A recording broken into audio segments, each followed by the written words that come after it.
One man is being victimized by our own government. One man whom they fear, yet who millions love. One man who is willing to take the poison arrows of lawfare.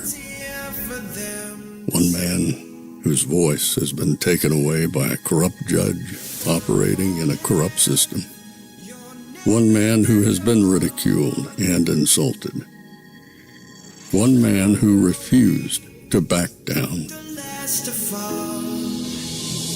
One man who refused to back down.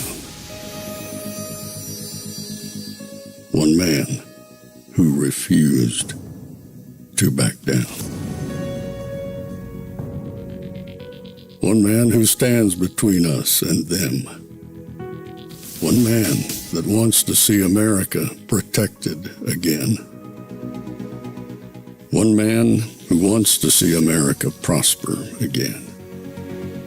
One man who understands that a man is a man and a woman is a woman. One man who understands and protects the blessing of life. One man who wants to restore American exceptionalism. One man who once again wants to make America that shining city on a hill for all to see.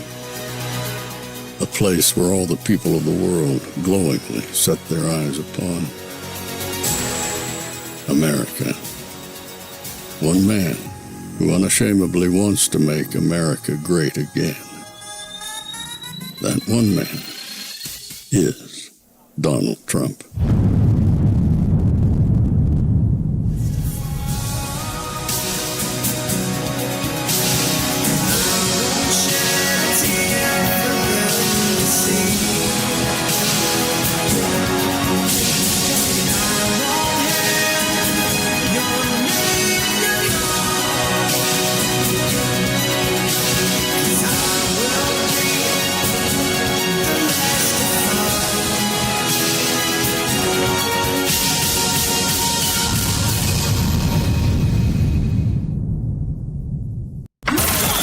This is Fanfare with Barry Cunningham.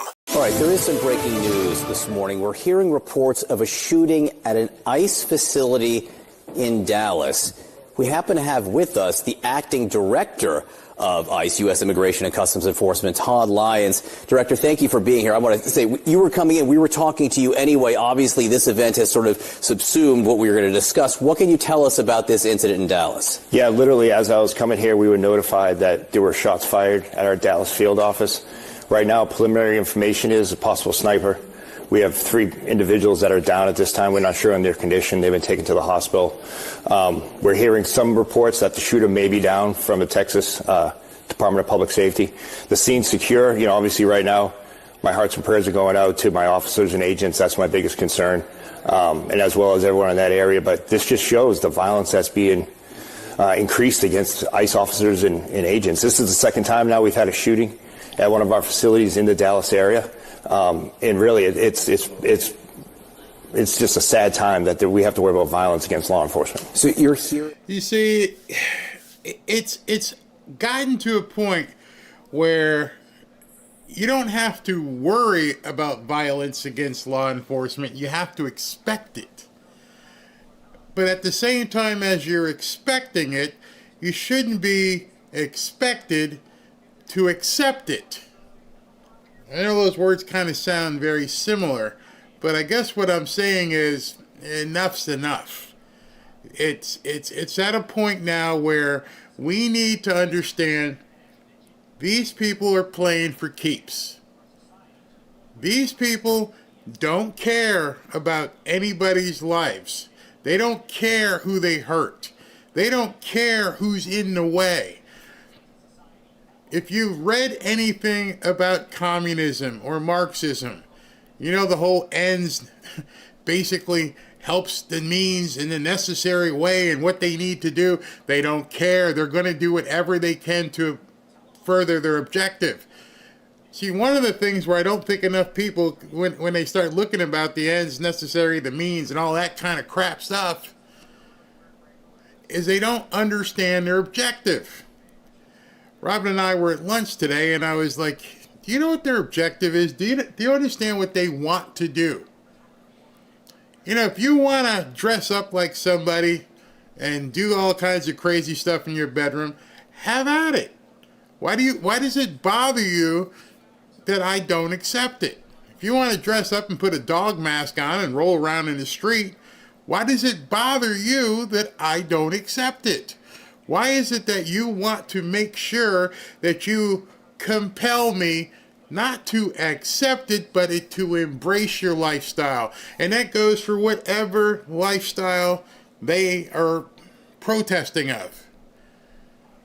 You see, it started with something sometime back, and it grew and grew and grew, and it became the proverbial give them an inch and they'll take a mile.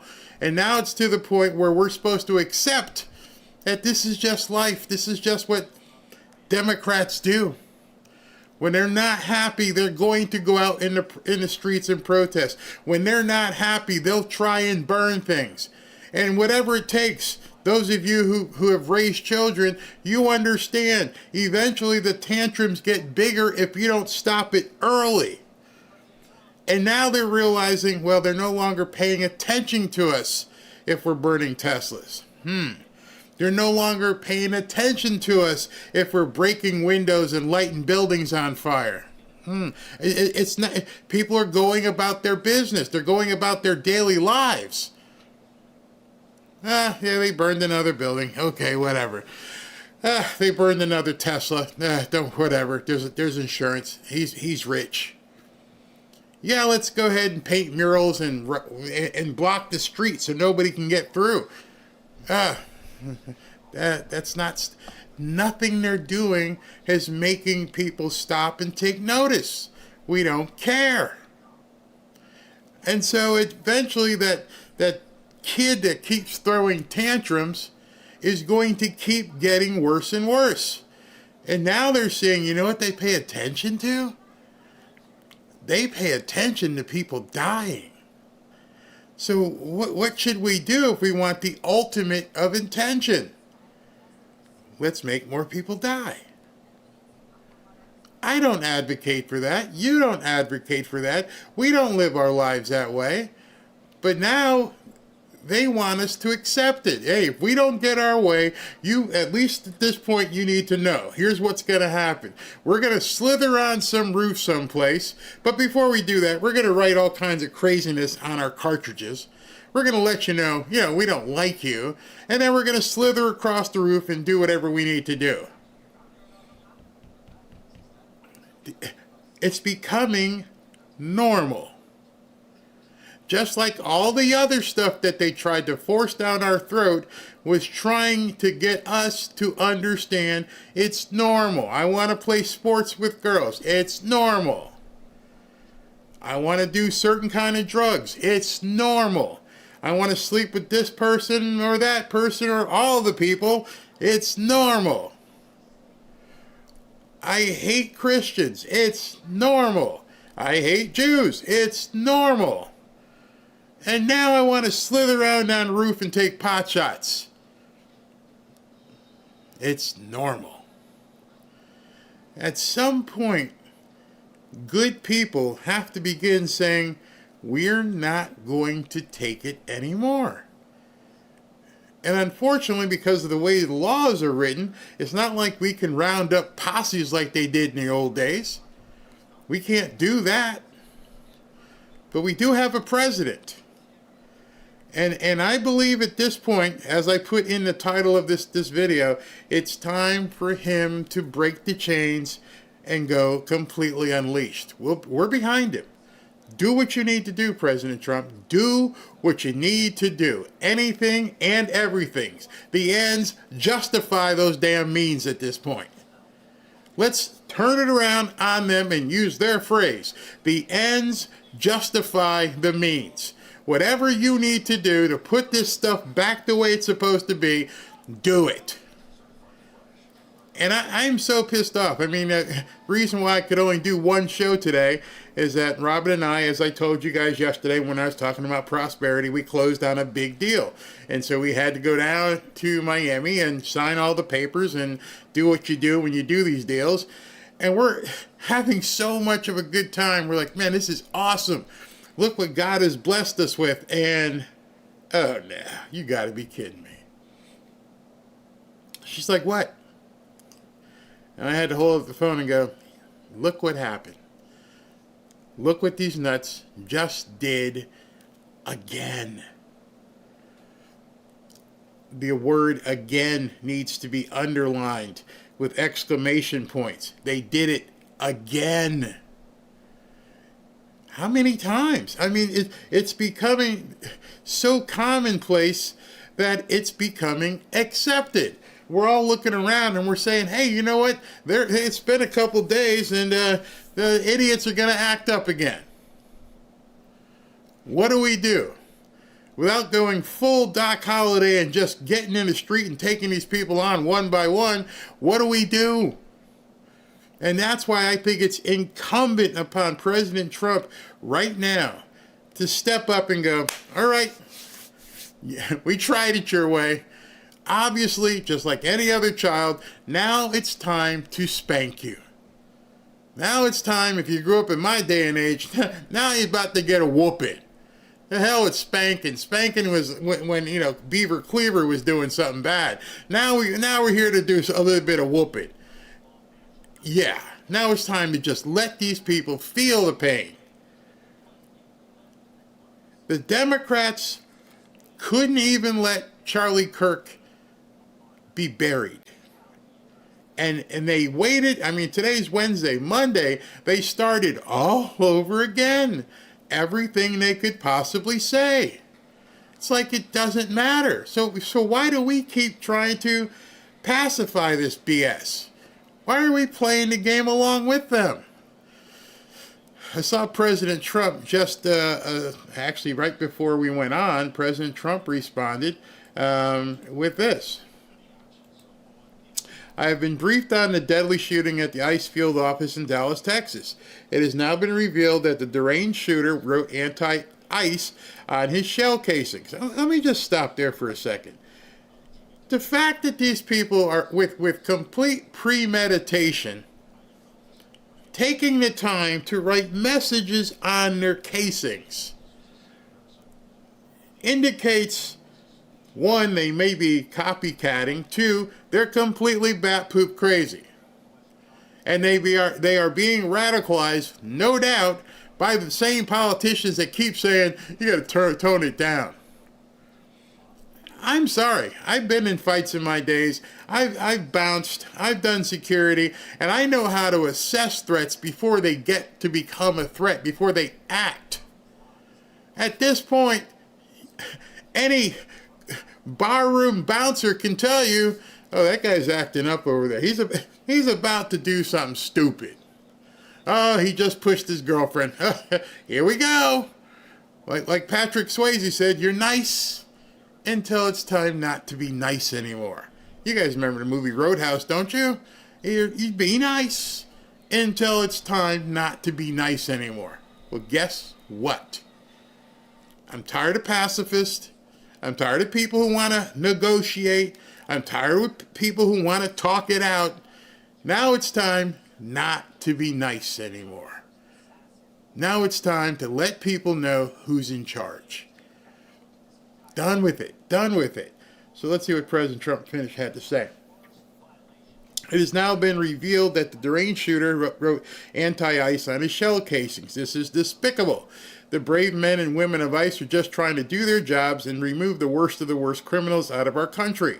But they are facing an unprecedented increase in threats, violence, and attacks by deranged radical leftists. This violence is the result of radical left Democrats constantly demonizing law enforcement, calling for ICE to be demolished, and comparing ICE officers, and not just ICE officers, all of us, to Nazis.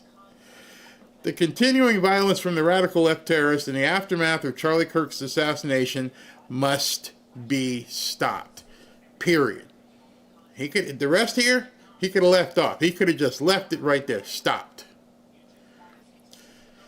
ICE officers and other brave members of law enforcement are under grave threat. We have already declared Antifa a terrorist organization, and I will be signing an executive order this week to dismantle these domestic terrorism networks. I am calling on all Democrats to stop this rhetoric against ICE and America's law enforcement right now. You think that's going to work? You think Rashida Tlaib and some of these nuts are going to stop? No. The Trump administration is fully committed to backing law enforcement, strong borders, and securing our homeland, deporting violent illegal criminals, and fully rooting out the left-wing domestic terrorism that is terrorizing our country. Thank you for your attention to this matter. Do you understand, in a deep way, why this deportation is getting these people absolutely crazy? Well, one, you know it's their voting bloc. And then some people say, no, it couldn't be that because Obama deported people a lot as well, except for one thing. Obama deported people, but he had the revolving door still working. What I'm saying is they would get deported and they'd be like, well, yeah, I'll be back in a week. Yeah, set that meeting for like Tuesday on the 1st. I'll be back. And so they didn't worry. They knew they were going to have this element. It was going to just keep continuing. The problem they're having now and why they're freaking out isn't because of the deportations. It's because of the permanency of the deportations. That's what people aren't looking at. It was a revolving door. You got kicked out. How many times have you heard the story? Oh, he's been deported 8 times. They laughed at it. It was porous. It was a strainer. Everybody would just fall right through. They come right back, vote, do whatever they need to do. Hey, I got to go. I'll be out the country for a couple weeks. I'll be back though, okay? Hold my job.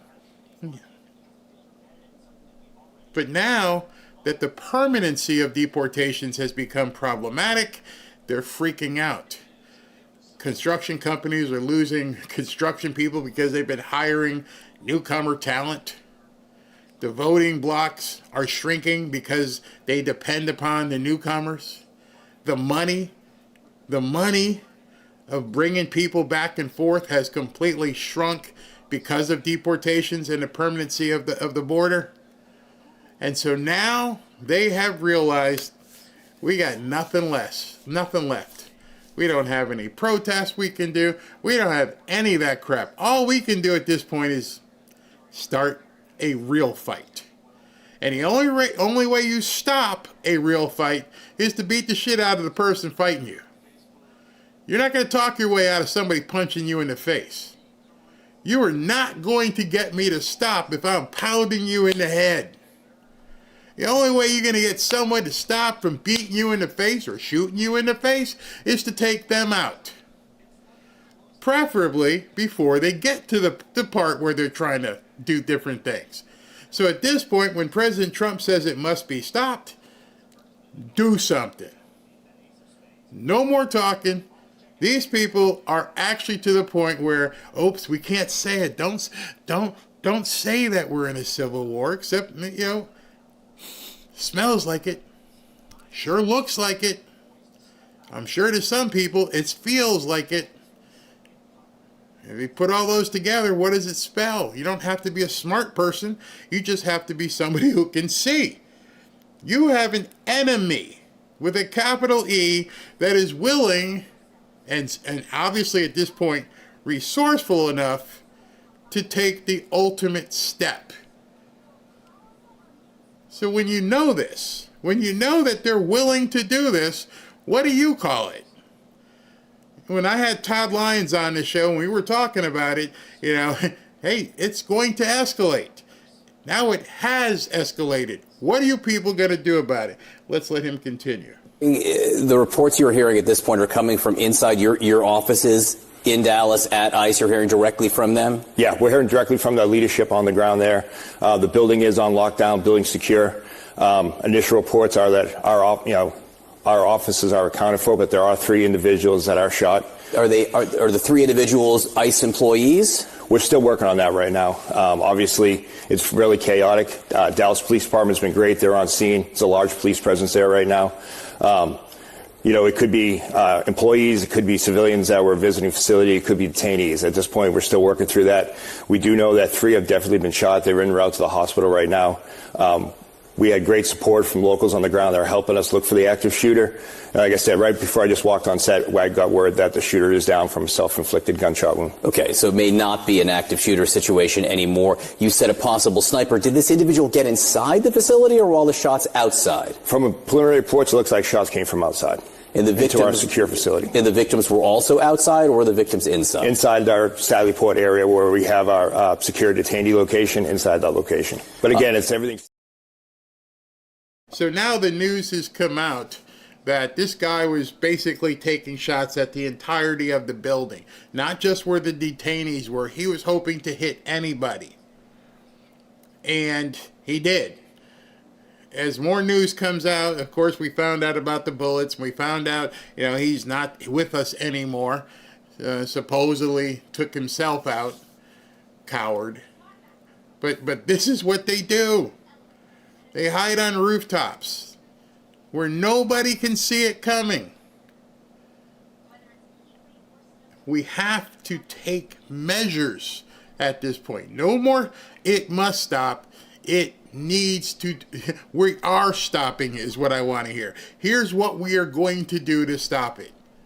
And we can't rely on Congress to make any laws where, hey, listen, okay, we're going to make it that you can't protest. Oh, we have to protest. It's the First Amendment.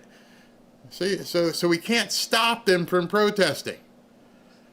We have to make it as uncomfortable as possible for them to do that.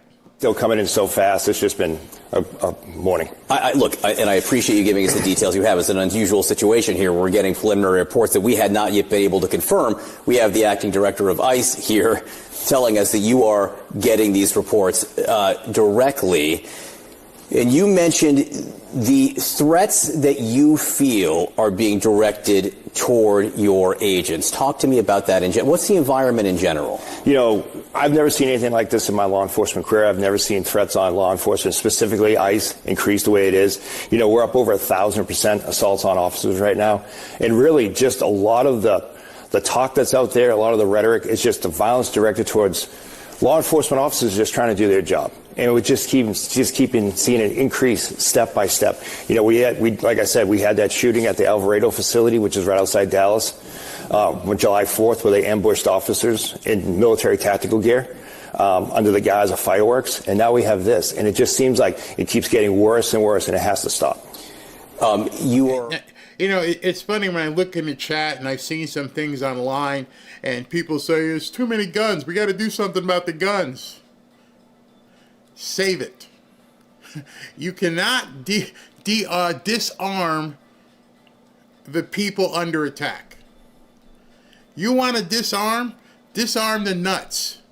You want to disarm? Disarm the ones who are taking action against people.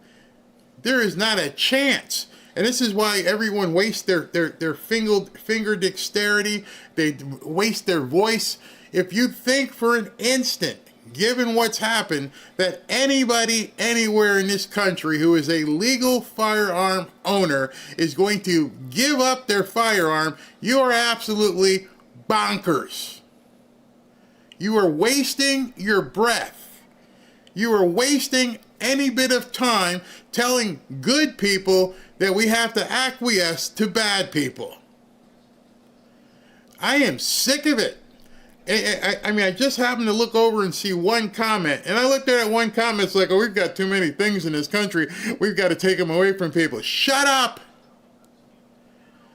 If you feel that way, go tell the Democrats, go tell the gangbangers in the city, go tell the cartels. Them first. You cannot expect that people are not going to protect their families any way they can. Don't even waste your time and your breath asking other people to give up what they're not going to give up. Forget the rights, forget everything else. At this point, it's survival. I don't give a shit what any gun control nut thinks right now. Nope, it ain't gonna happen. The last thing I want my family to have to face is somebody who's outgunning us. Somebody who's willing to take your life and you have nothing you can do about it.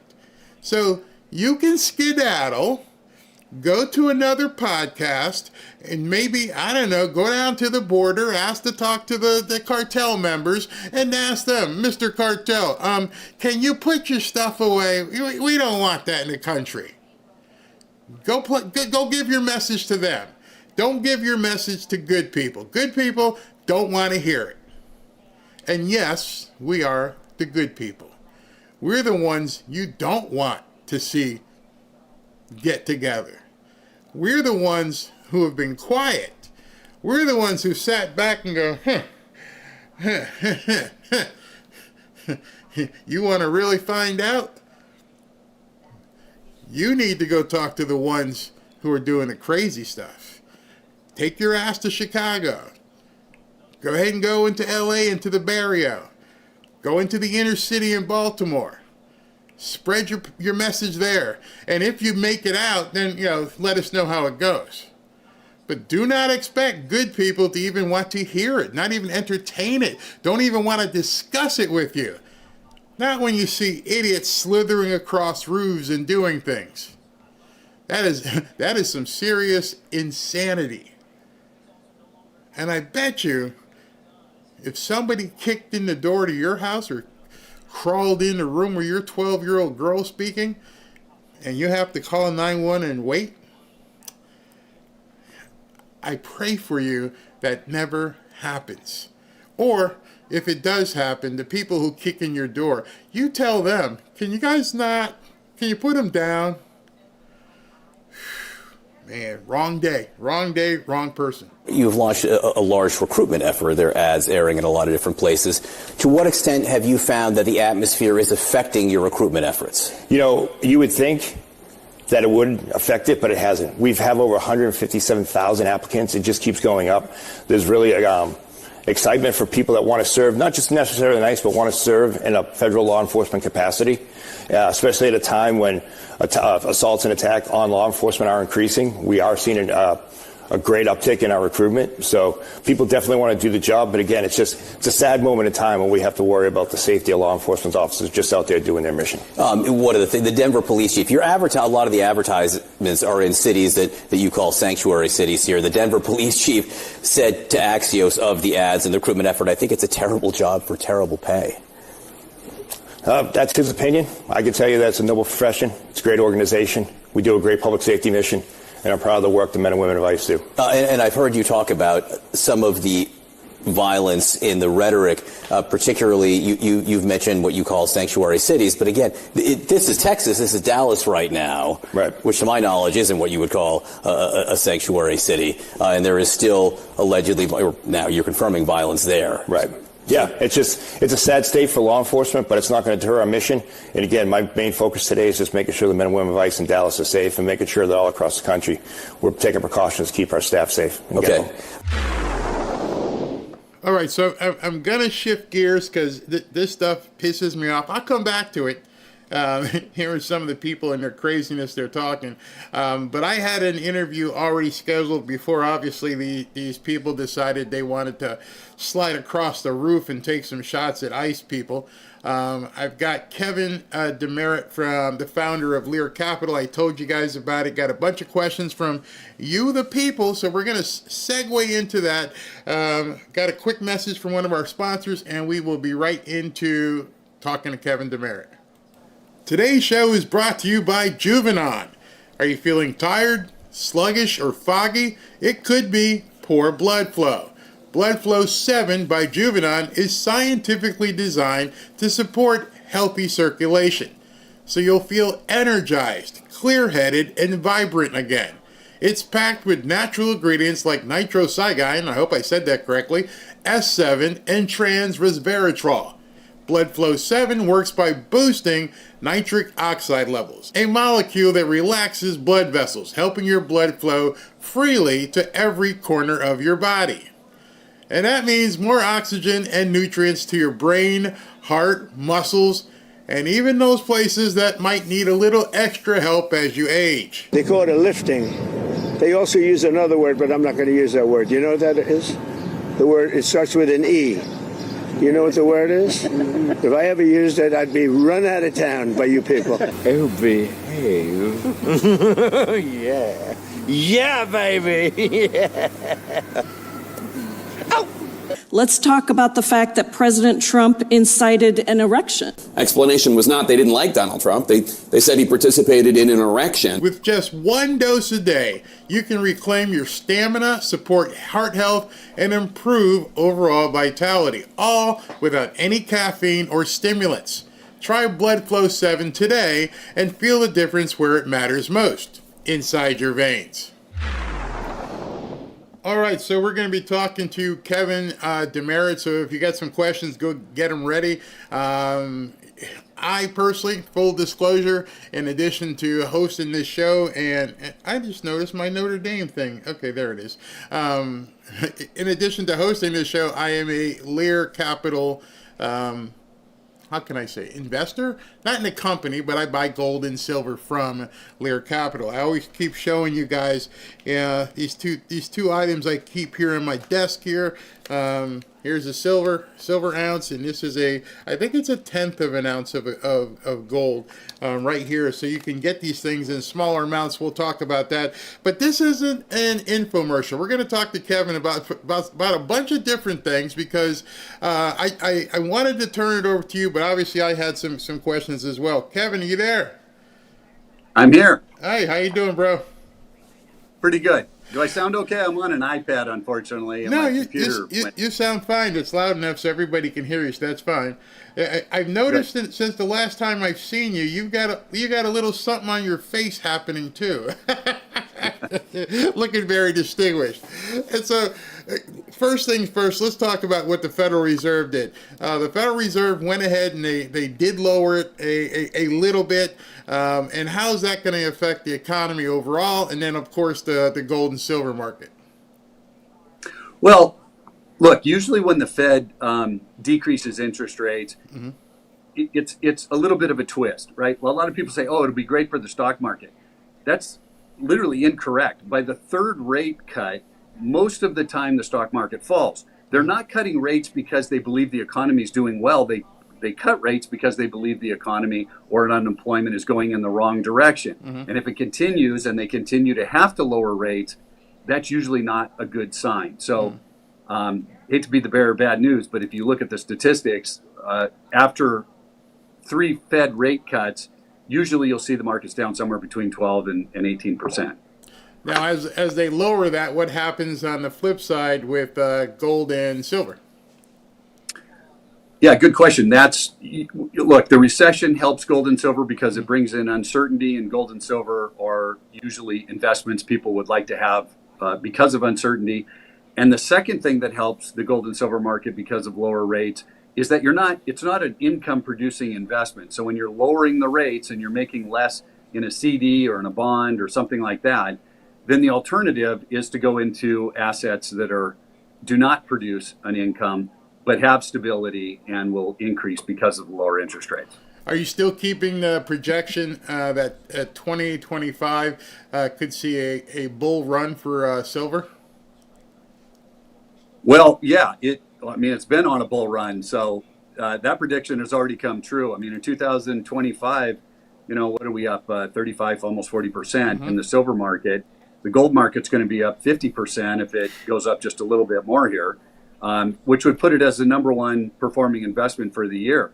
So the silver market is just extremely undervalued. You've got a 200 million ounce deficit, right? So if you and I owned a factory, Barry, and we were 200 million widgets behind, we'd be building new factories and making, everybody work 24/7. But you can't do that with silver because 80% of the silver that's mined comes out of the ground because of some other metal, not because they're mining silver, but because they're mining aluminum, copper, and other metals. So you only have 20% of the market that can increase the supply of silver with the 200 million ounce deficit that's continuing to grow because of solar, because of electric cars, and all those kinds of things. And the silver market's nowhere near a high. Well, when I say nowhere near, it's $49 and we're at about $40 today. Mm-hmm. And yet gold is, $3,600 Yeah. today, which is about $1,600 over its all-time high when silver was $49 an ounce. So in my personal opinion, I don't think you can find a better investment. When you put an increased demand on a fixed supply, prices are going to go up, and that's what silver's doing. It's a simple math equation that everybody can do on a calculator, and the price of silver probably should be in the $60 or $70 range. 60 or 70? Yeah. Wow. Absolutely. Wow. When the price of silver was $49 an ounce, the price of gold was $2,000. If you just took the ratio, which quite frankly has been a fairly consistent ratio for the past 50, 60 years, and took that ratio on the gold, silver would already have to be about $74 an ounce. But if you look at the supply and demand and the fact that you can't open the other mines and how much more silver we're going to need next year, which is going to be, the deficit's going to run over 200 million ounces, the silver price would have to get to around $60 before somebody would then increase the supply part of it. The silver price is going to have to go up to $60. Okay. Wow. That's amazing. So I wanted to do something a little bit different today. And we've had you on the other shows. We specifically talked about gold and silver, and then we closed with a quick pitch for Lear. But one of the things I've been trying to do, and I'm going to make it a point to do, is help people, at least try to help people understand what it means to be prosperous and what you have to do, what kind of dedication one has to put in, and that things aren't rigged, as they say. So I found this, I want to bring in CEO types, people who have long-standing experience in financial markets. So I said, I got something to talk to Kevin about. I found an article, I don't even know when it was, maybe you can tell us when it was, but this article was written about you, and it was kind of like a phone-in. Here, let me put it up. Can you see that? Yep. You remember that? Yeah, I remember that. And I was going through this, and as I was looking, I'm like, this is perfect. It's got like all these questions that it asked you about. I'm not going to ask you number one because we talk about Lear all the time, but I would love to talk to you about number two. Tell us a little bit about your background and how you started the company. Without reading it, I'd rather you just tell people what was your background and how did you start Lear Capital? Yeah, so when I got out of college, I had a degree in finance and economics, international finance and economics.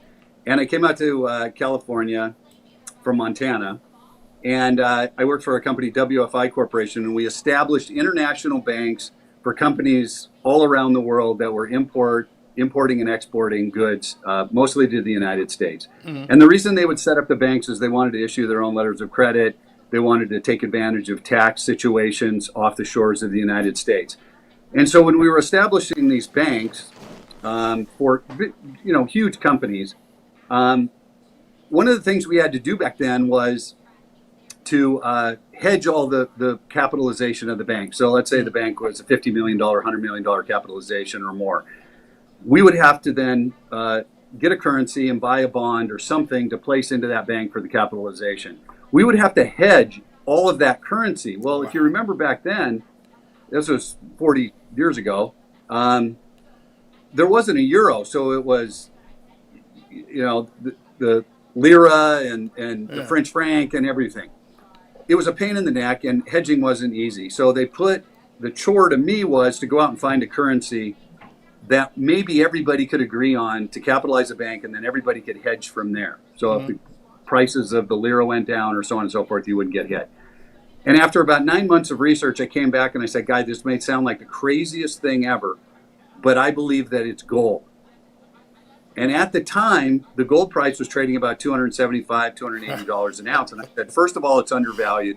Second of all, it's easy to hedge. Third of all, it's extremely stable for the most part if there's not inflation or some crazy thing going on. I just really believe it's gold. So we started working with countries to say, look, can we capitalize these banks with gold? And we got a few of them to say yes. I then ended up getting so interested in the precious metals market that I started a gold company. Now, the funny part about this is it says, on this way to 3 billion, and we did $3 billion in business. We did $3 billion. I'm not worth 3 billion. We did $3 billion worth of business in my company that I created way back then. Mm-hmm. But for the first 5 years, when we started the company, if you would have added up every one of those years for 5 years, it didn't add up to $100,000 in my pocket. So I made a lot of money in international banking as a very young kid, and got to, spend 5 years trying to help people in precious metals. And then the whole thing took off after that. But it was 5 years of a lot of hard work and not a lot of money to kind of get there. You see, a lot of people never get a chance to talk to people like you and like one of my old bosses who used to he still does own an advertising agency, and they think that it just happened, and they don't understand that you put in years and years and years of work, not even do anything, working probably 12, 16, 18 hours, especially what you're doing internationally. You had to be up to talk to the people internationally as well. So it takes a lot of work to succeed. And I think a lot of people don't understand that. And that leads us to the next question. I love these questions. What would you say are the top 3 skills needed to be a successful entrepreneur, and why? What are those top 3 skills, and why are those 3 skills so important? Well, like, you popped this up and I can see it, but I can remember what I said, and it was learn to communicate effectively with your team. Mm-hmm. Because your team is the most important part, in my opinion, of any company. If you have the right teammates and you have the right people on the bus, then that is going to make your company much, much better.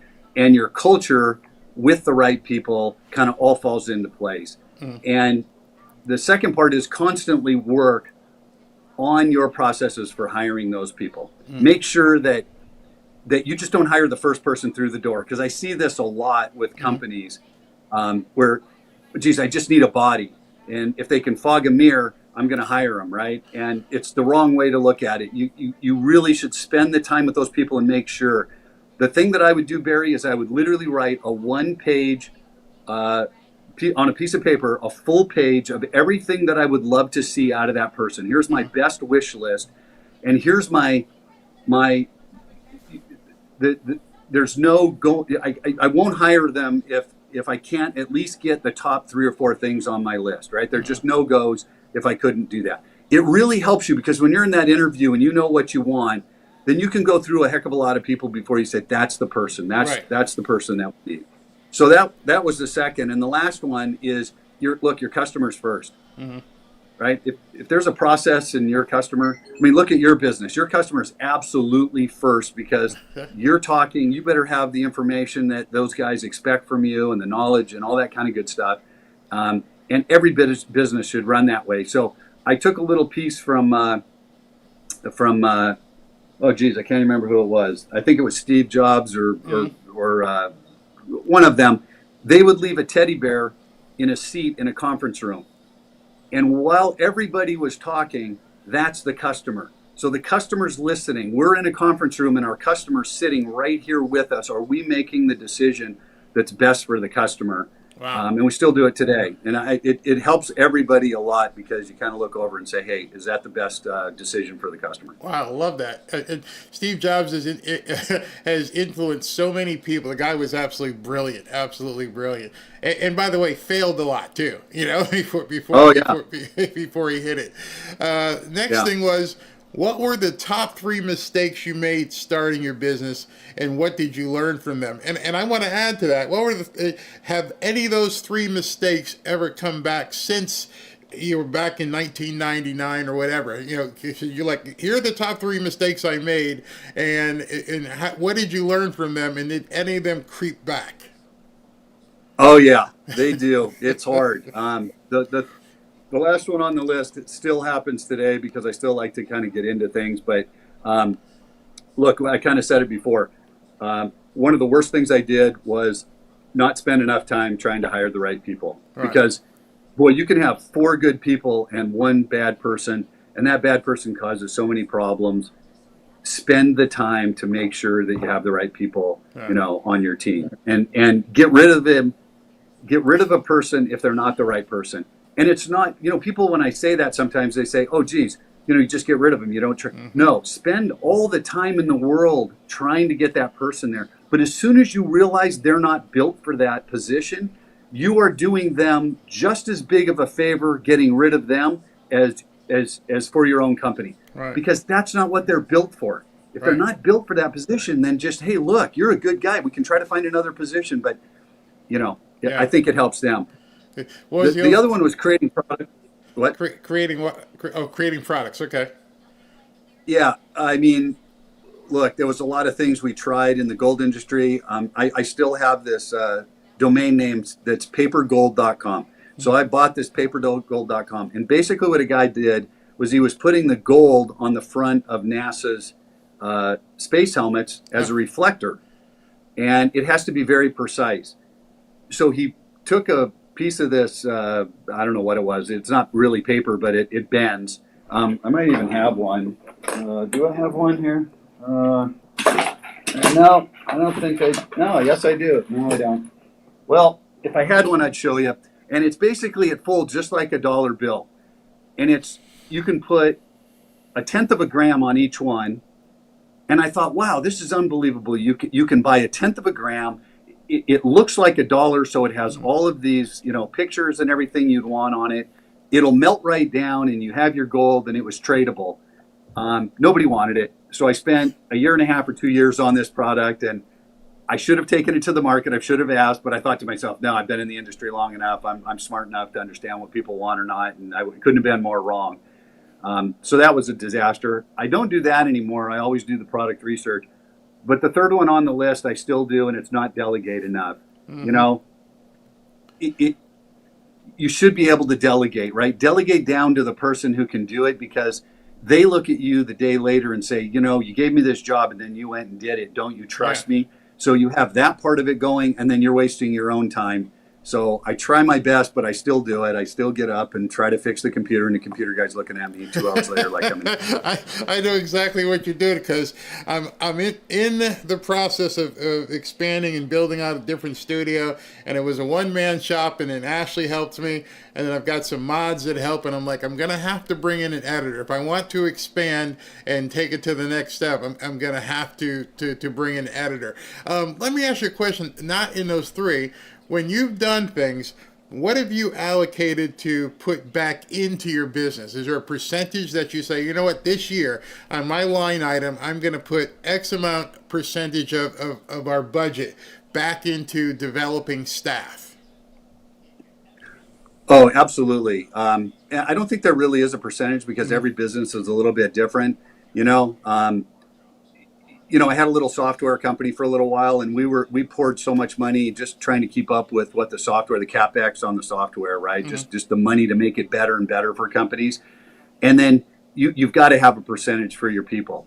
What's the continuing education? What are the things that people can get better at? Because automation is coming, and can you move that person around? Can you make them a little bit better? Can they work with the automation and become 3 times more efficient or 5 times more efficient, right? So we always put money back into people. That's probably the most important one, because the people that are closest to your customer is who I want to listen to find out what's going on with the customer. And if they have a little bit more time to do that, I want all the feedback in the world from them. What do you think about the mantra of people nowadays who, I don't know if the schools have done it or the politicians, where they say stuff like, you didn't build this, and not understanding the blood, sweat, and tears that you, and I'm sure, like you mentioned, the software, I don't know if you sold it, did it fail, but the amount of stuff that you have to put in to get something to succeed so you can create those jobs. Can you talk to that a little bit in terms of what people have to understand about what it takes to even build something? Well, it takes an enormous amount of passion and dedication. There are no 8-hour days. You're going to be, unless you go raise a bunch of money, and let me tell you, that comes with a heck of a lot of problems, because I've done it a few times. And you're married to that business. Right? It's 10, 12-hour days. It's Saturday and Sundays. It's missing some vacations. It's staring at the ceiling at night, wondering if you can make payroll.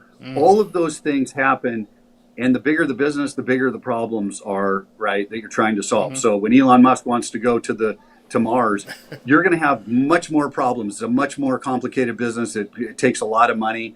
If you're starting a hair salon or something like that, it's still complicated. You're still going to have a lot of rocky roads, but at least, you're not trying to go to the moon. You don't need to raise as much money.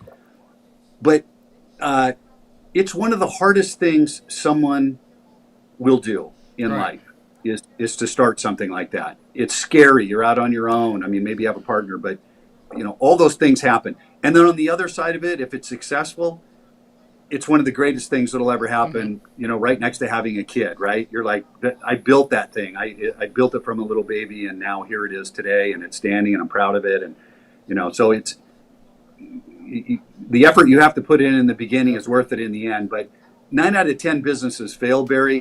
And I've started 7 or 8 of them. Look, I have 3. The others fail. I know what I'm doing. It's just, there are so many things that need to happen, including one called luck. A little bit of luck can go a long way in certain, with certain of these things. And so nobody should be ashamed.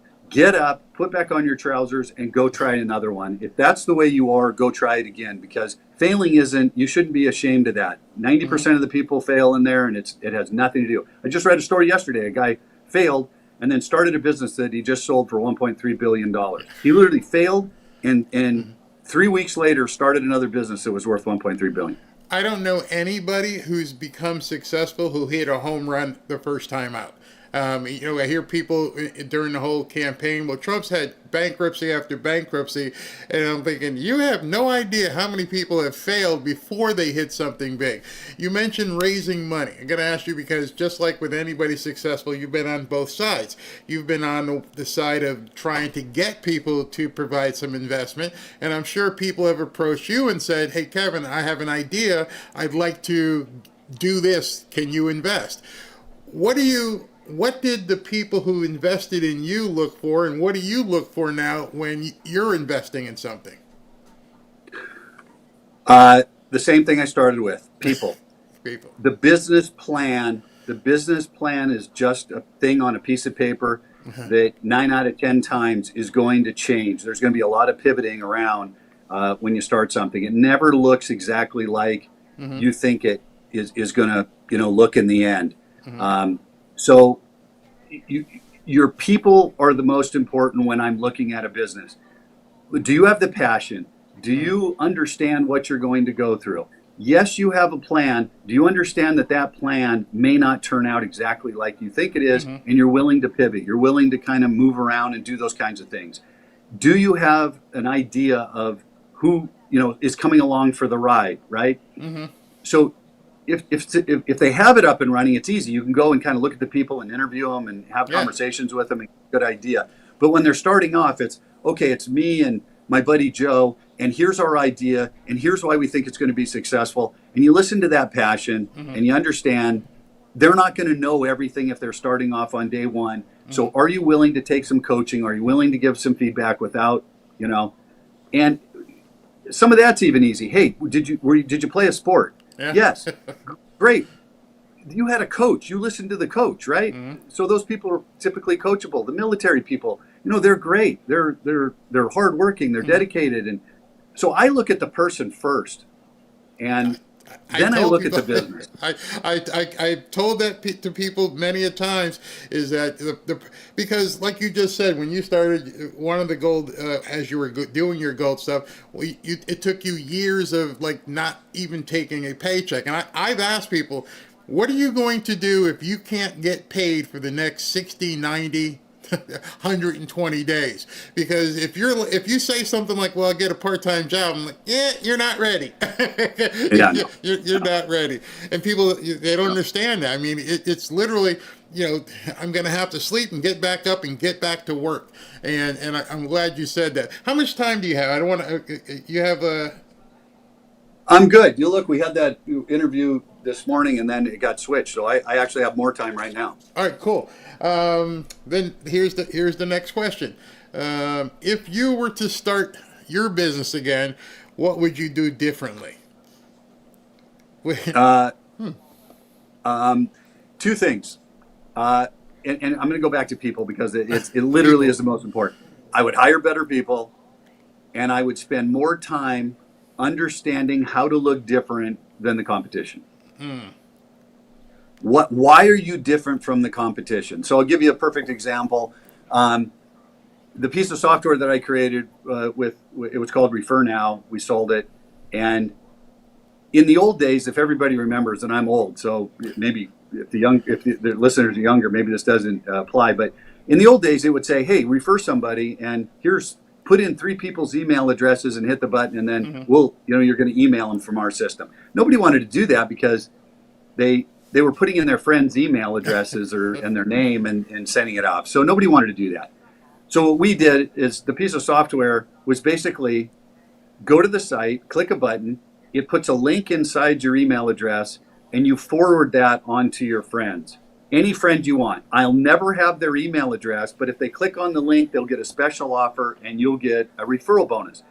It was wildly successful because it allowed people to tell everybody about this product without them divulging the email address. Yeah. That was different. So that was it. At Lear, now a couple companies have kind of started doing the same thing, but we're the first company to come up with a 24-hour risk-free purchase guarantee. Yeah. When people purchase, when people purchase from us, I understand a lot of times it's their very first time, and they don't understand precious metals. So what I want to do is I want to send them an invoice. At the bottom of the invoice, it tells them exactly what they're paying, the fee we're charging. It has all the items listed out. They can go shop if they want. They can do anything they want. And they have a day to sit there and think about it and cancel for any reason whatsoever. You can email us back. You can call a special number where you don't even have to talk to anybody and just say, look, I want to cancel this order. If the market's down the next day, I will take the hit because I believe people should have the opportunity to be able to look at it and make an intelligent, informed decision with everything about that purchase in front of them. So it was different. Nobody was doing it. It's hard to do, but is it the right thing for the customer? When we were sitting in the conference room, we said, yes, it's the right thing to do because some people every once in a while make an order and then they come back and say, well, I didn't know what I was doing. I'm going to give everybody 24 hours so they understand exactly what they're doing and have a day to call me back and ask some questions. So just those types of differentiations are going to make your business a little bit better than what the competition is out there so that you can, compete and be better. When did you start Lear? 97, 98? What was it? 1997, and had a gold company prior to that for 7 years. I had a partner with another company and went on my first vacation after 7 years. He took all the money out of the account and I had to start Lear all over again. Then he went bankrupt and I ended up buying all the customers back about 12 years later. So it all worked out for me. So I asked the question about when you founded Lear because this is often a trick question a lot of people don't know. Since 1997, the economy has gone through a number of different cycles. We've had a number of different presidents since 1997. So since that time, that 30 years or so since you started Lear Capital, are you able to succeed in a down market as well as an up market? Yeah, and I don't know if it really took 30 years. It probably took the first 10 years to understand. And it's for two reasons. We're just an incredibly efficient company. So when the markets are down and people are just looking at stocks or something all the time, we still survive. We have over 100,000 people in our database, and they need to sell, they need to purchase. There's institutional people and stuff like that.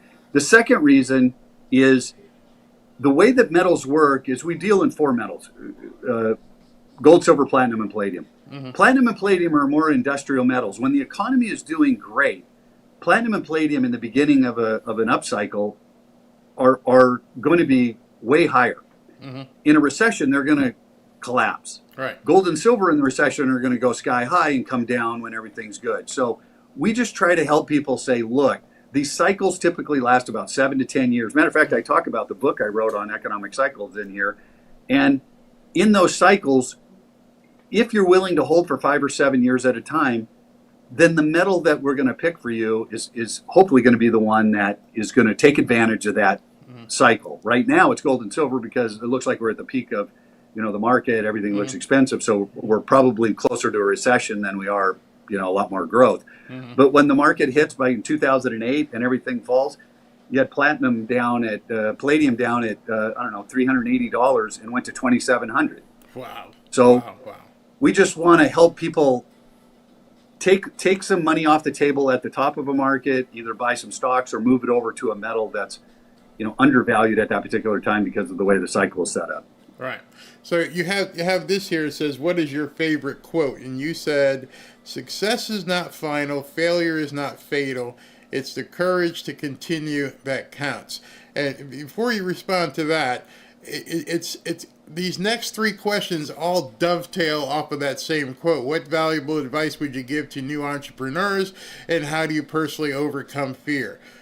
Aren't they all pretty much related to that quote in terms of, you got to overcome all those things. You got to overcome fear and that advice that you would give to new entrepreneurs.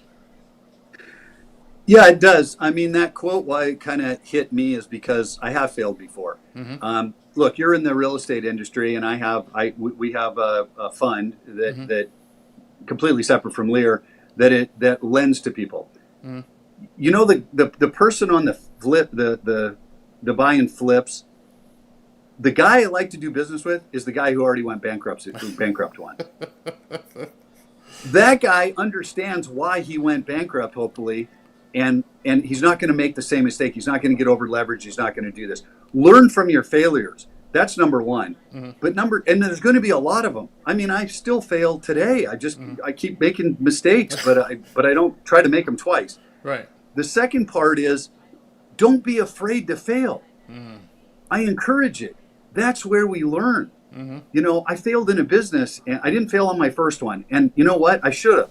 That would have been the best thing that happened, is fail on the first one and be successful on the second one. I failed on number 2, 3, 4, and all of them I had enormous amounts of learning, came back to Lear, improved things at Lear that, with companies that had nothing to do with finance.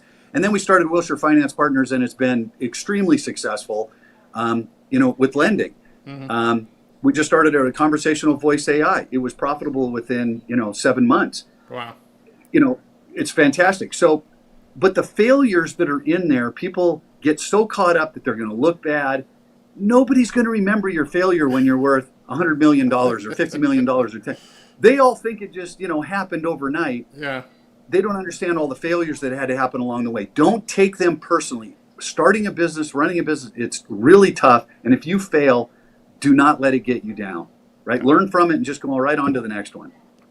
Awesome. I try to put that on people and tell them you got to be able to absorb certain amount of risk until you become in a position where you no longer have to absorb a whole bunch of risk. So not to keep your time, I've got a few questions here from some people. Got this one. What's this say here? And this is it's not so much as a question, but a strategy. What button? Okay, this button. I live in Hot Springs, Arkansas. I'm trying to convince my wife to invest in some silver. If and when we feel it's time to sell, how would we sell the silver that they would purchase? That's a great question. So if you're purchasing it inside of an IRA, because you didn't say that, but if you are, then it's all bought and sold inside the IRA. You don't need to do much. If you're taking physical possession, which is probably your question, then when you receive the metals from us, keep the box that it comes in. There's 2 boxes. The outside box you can tear up. You can do anything you want with it. And the inside boxes, you keep those. We make them easy to open and everything. And when it comes time to sell, we will lock in the price over the phone with you so you know exactly what you're getting prior to sending it back. We're also going to email you either the FedEx overnight or FedEx ground. With silver, it's a little heavy, so it's usually ground. And when it comes to us in the 2 days, it takes about 2 days for us to process, and then we either bank wire or send you a check. So you don't have to worry about the insurance or anything on the way back. We cover all of that for you when you sell. All right. So next one is here. There we go. Where am I? You recently stated that you don't conduct business in New York. I'm wondering if, for example, I have a Florida address. Can I purchase gold or silver even if I don't reside in Florida? So I guess he has a mail drop in Florida, but he doesn't reside in Florida. What's the deal with that? That is a good question, and I don't know if I have a good answer for him. I mean, if he's not at the house and he actually resides in New York, New York's a very, very tough place to do business, and so we just don't do business in New York. Okay. From Brian, says, my question, investing on a disability without getting in trouble with the IRS. I have been told I can't do it. What is that true? If you're on disability, I guess a government disability, are you allowed to invest? Well, I think if you've saved money, I don't think the government disallows you from making an investment. I've never read a law about that, so I can't tell you 100%, but it doesn't make too much sense to me. No, it's your money. Exactly. This one's going to be a little bit pat on the shoulder for you, and it's pretty interesting. And she mentioned something here that I wonder if you could comment on. She says, Barry, because of your guidance, hubby and I both retired from law enforcement, purchased 8 pieces of 1-ounce gold coins when you first announced it about 6 months ago. Today's prices, we've made a profit over $14,000. I drive my financial advisor crazy every day with your advice.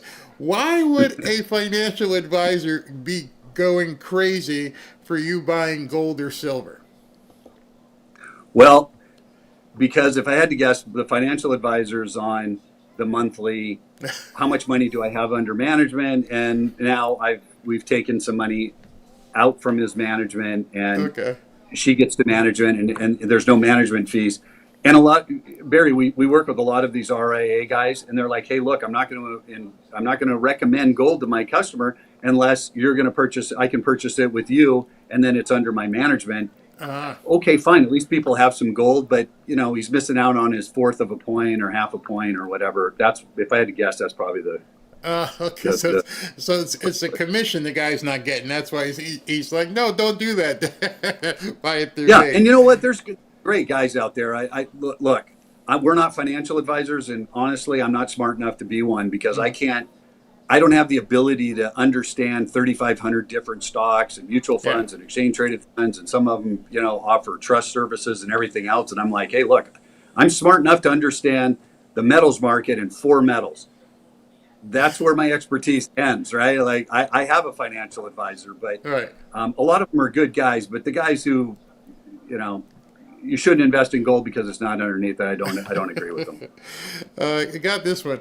Barry, could you ask him why the website says that there's not a limit, but I guess a minimum of 1,000 for silver, but on one of the shows you mentioned there was like a 250 limit. So I'm again, here's that question that keeps coming back. So if you buy, go ahead. So some certain bars, because of the price, we can't even get them to you for $250. So if there's a 10-ounce bar right now, that's $400 for a 10-ounce bar. Okay. I can't sell it to you. Right. Yeah. All right. So, and I got one more here. It says, what would the effect of going back to a gold standard have, not only on gold, but on silver as well? How much would the value fluctuate? Would it affect crypto much? Well, sure, it would affect crypto a lot because people invest in crypto because we went off the gold standard. They needed something. They wanted something else, to invest their money in. That's like a currency. So if we went back on the gold standard, the price of gold would absolutely go through the roof. But here's what it would, and the reason why is because they would have to purchase gold for every dollar that they printed. That's why the dollar was backed by gold in the first place. The early politicians understood that if you could print just paper money willy-nilly, you're going to print as much of that as you want. Mm-hmm. But if every time you printed money, you had to back 1/10 of it with some gold, we would be nowhere near a $37 trillion deficit. right? Yeah. We just wouldn't, because there wouldn't be enough gold to even get there. So you would have to do the right things with the money. When you spend, you have to actually buy something physical to back it. And that currency is going to have a lot of consistency and value to everybody in the world. And we went on. That's why cryptocurrency is around. But if we went back on, even if you said 1/100th of a dollar is going to be backed by gold, that would stop the money printing, but you would have to back the currency that was out there already, and there's just not enough gold to even do it. Right. Well, there is. You just have to go down to a very big decimal point, or a very large outside decimal point. So I think it's a great idea. It would stop the politicians today from overprinting on the money. They would really have to think about, is the money that we're printing going to be useful for the economy or not? Yeah. With that, how can I say this? Are we still seeing other countries stockpiling gold? Yeah, well, China last month purchased another record amount of gold. We've seen record purchases starting 4 years ago, or 3 years ago, and then including this year so far, by central banks around the world. Because since 2000, Barry, the dollar has fallen by 22, 23% because of inflation. If you're a country and you're making 4% or 3%, or even worse prior, holding our notes, why? You're going to sell those, and you're going to buy precious metals. And in doing that, two things happen. And this is, I do not believe people understand well enough, which is when countries sell our dollar, those dollars go somewhere, and they come back to the United States. Right. So if you think about, the best way to put it is this way, I guess. Think about Apple stock. If outside the United States, central banks held half of all of the Apple stock in the world. You there? Did we lose you? We may have lost Kevin. Testing 1, 2, 3. Am I still connected? Am I still connected? Hold on, guys. Am I still connected? Can you hear me? Let me know if you can hear me. Okay. It looks like check one. Can you guys hear me? Looks like Kevin got broke. All right. Yeah, you can hear me. All right. So I don't know what happened. Looked like we lost Kevin, but I'm glad he spent almost 45 minutes talking about gold and silver. So I'm not sure. We're waiting to see if he's going to make it back. Sometimes if he restarts. But in any event, we'll get back into some news. And if you want to get a hold of Kevin, here you go. It's genius. It's pure genius. America is the country that started the AI race. And as President of the United States, I'm here today to declare that America is going to win it. We're going to work hard. We're going to win it. Why do so many financial experts call silver the most undervalued asset today? Because silver is essential to the future, from solar tech and electric vehicles to the explosive growth of artificial intelligence. Demand is rising fast, and yet silver is still trading at a bargain. With billions pouring into AI, silver prices have only one place to go, and that's up. In fact, silver may be the most overlooked asset class in financial planning. The opportunity for silver is well documented. The market for silver could double or even triple by 2026. You see, I believe in hard assets like this bar of silver. You can hold it in your hand, you can put it in your IRA, you can put it in your home safe, and relative to gold, it's very affordable. That's why I urge you to call my friends at Lear Capital and get their free report, The AI Revolution, and see why silver prices could be set to soar. Call 800-601-5430 or go to learberry.com. But don't wait. We all know. We've seen it. The government can print lots and lots of dollars, but they can't print silver. All right, so I hope you guys got some information from Kevin there. Beyond the normal stuff about talking to you about Lear Capital. I wanted you to hear from behind the scenes. I just can't with people in the chat who are like, hey, is there anything else to talk about? Maybe there's things more important. What, in any event, we'll get back to the news now, okay?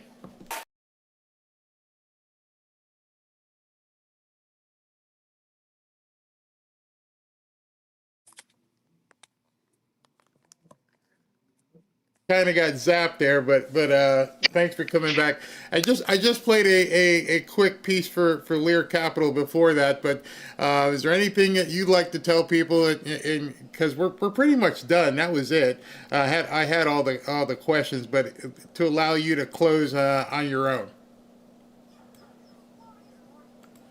And you got no volume. Oh, now I got you. Yeah, go ahead. Okay, so I apologize. The whole internet and the building went down, so I apologize. Look, I wanted to do one thing. We've got a special report here, Bankrupting America, and anybody who wants to get that, please call the number. We'll send it out free of charge. I think it's a great report talking about interest rates, the dollar, and how to invest in precious metals the right way, and it's all free. Plus, you get a $500 credit when you mention Barry's show. So. Please give us a phone call. We'd love to help out anybody who's interested. All right, Kevin, you've been a wealth of knowledge today, more so than I think people realize. I wanted to do something a lot different, and thank you for participating and bringing that home. Thank you very much. And I'm glad you could reconnect. You bet. Thanks, Barry. Sorry about that. I might have to call you about some of the real estate stuff. I didn't know you had a real estate fund as well. We need to talk. Absolutely. All right, brother. Love to. Thank you. Bye-bye. Take care. Right. Bye-bye. All right, everybody. I'm glad he was able to reconnect. All right, so let's talk about what Gavin Newsom just said. He lied. There's nobody scooping kids off the street and using them as leverage to, get people to be deported. That's a lie. In terms of what President Trump said about Adam Schiff and some of these other people that he wants to see, Letitia James, well, the bottom line is, if you committed a crime, he wants to see people charged and at least investigated. And we all know that, I should have asked Kevin this, as a real estate lender, it's very simple to understand mortgage fraud. I signed a mortgage document today along with my wife. As we're signing the documents, there are clauses that say you say that everything you are signing on the 90 pages of stuff that you got to sign, it says you are saying it is true. The minute you did this and it's not true, it's a crime. And I don't want to be, especially being in real estate, I don't want to get into a position where we are now going to begin saying as a country, oh, it's not that bad. Oh, only one person got shot. Only this happened. And start excusing fraud.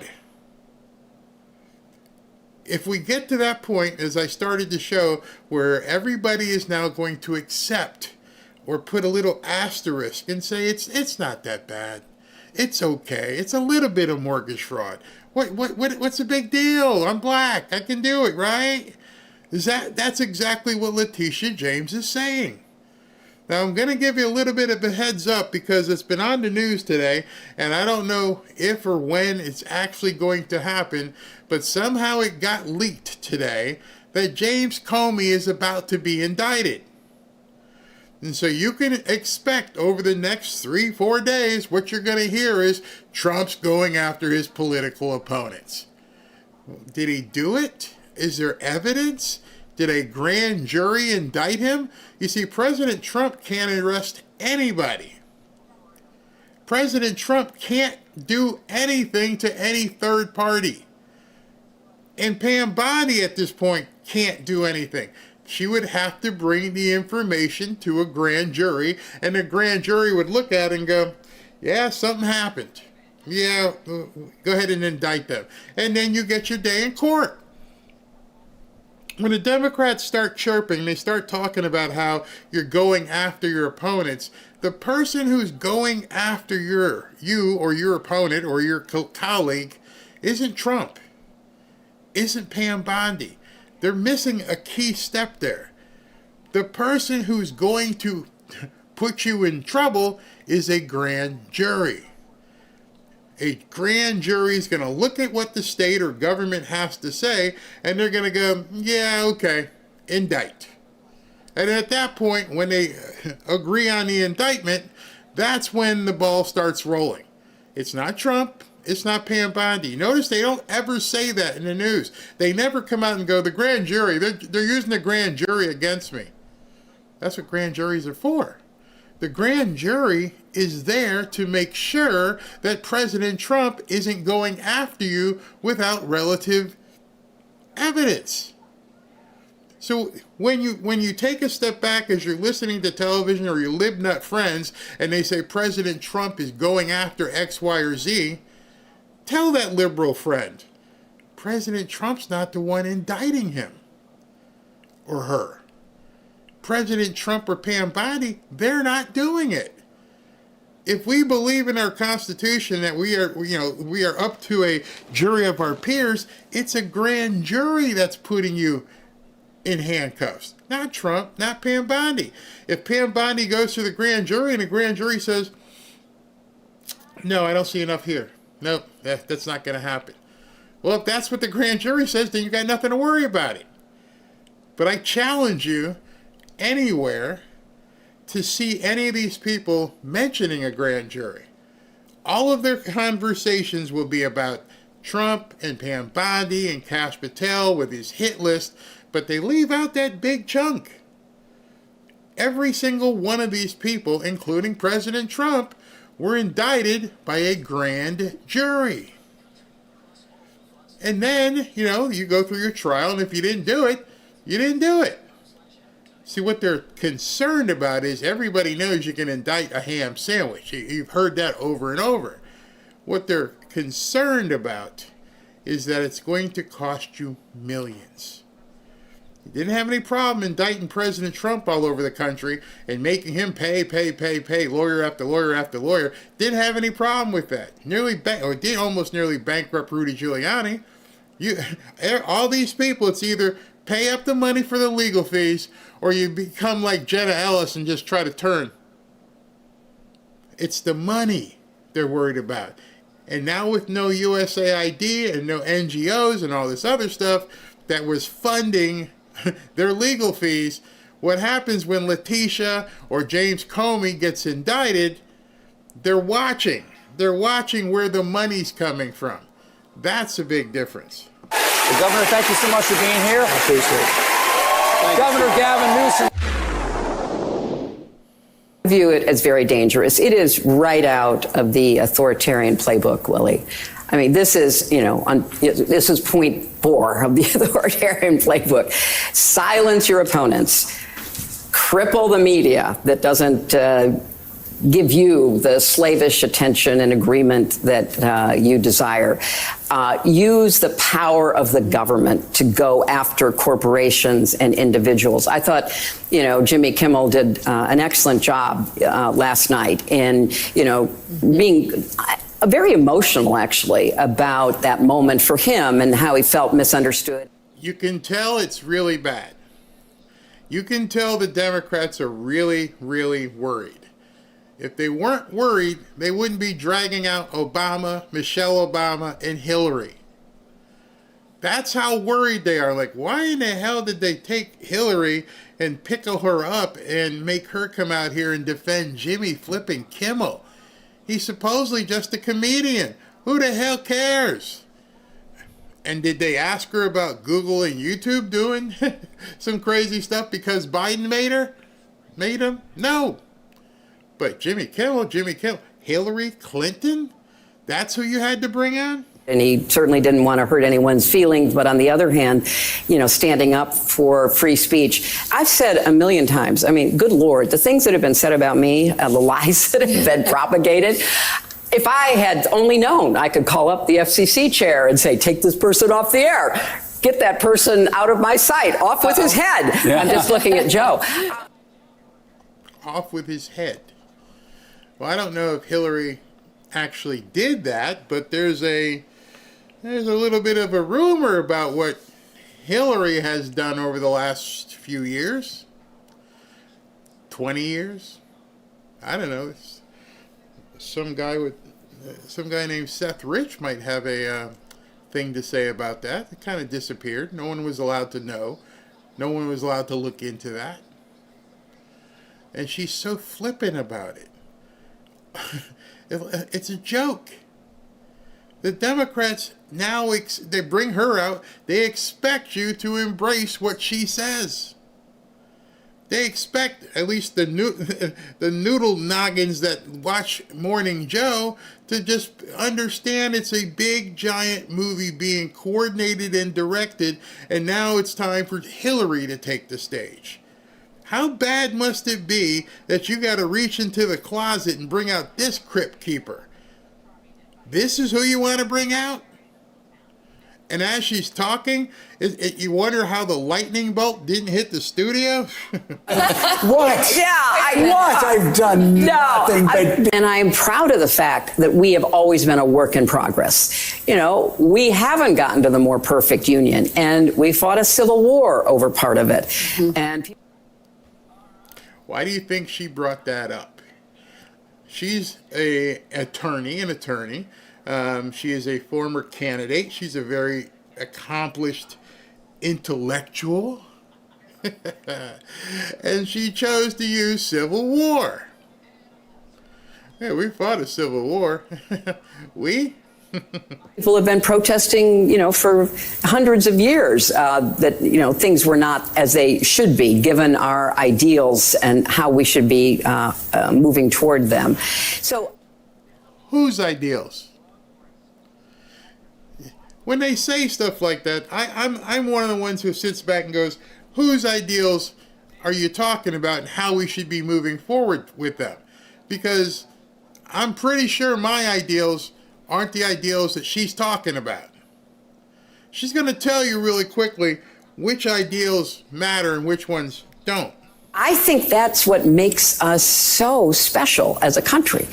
And the idea that you could turn the clock back and try to recreate a world that never was, dominated by, you know, let's say it, white men of a certain persuasion, a certain religion, a certain... So I'm sorry. Your previous statement was, we want to go forward and progress with, you know, the ideals of America, except for the ones that the white Christian men think. Who founded the country? What ideals are you talking about if you're laughing and go, these white Christian men? So you just put a crosshairs on all white Christian men. What in the hell is going on? You've got nuts taking shots at people, and the former Secretary of State, former First Lady, former presidential candidate has come out today and said white Christian men are the problem. I find that disgusting. I find that completely appalling that you would point at people and say it's white Christian men who are the problem.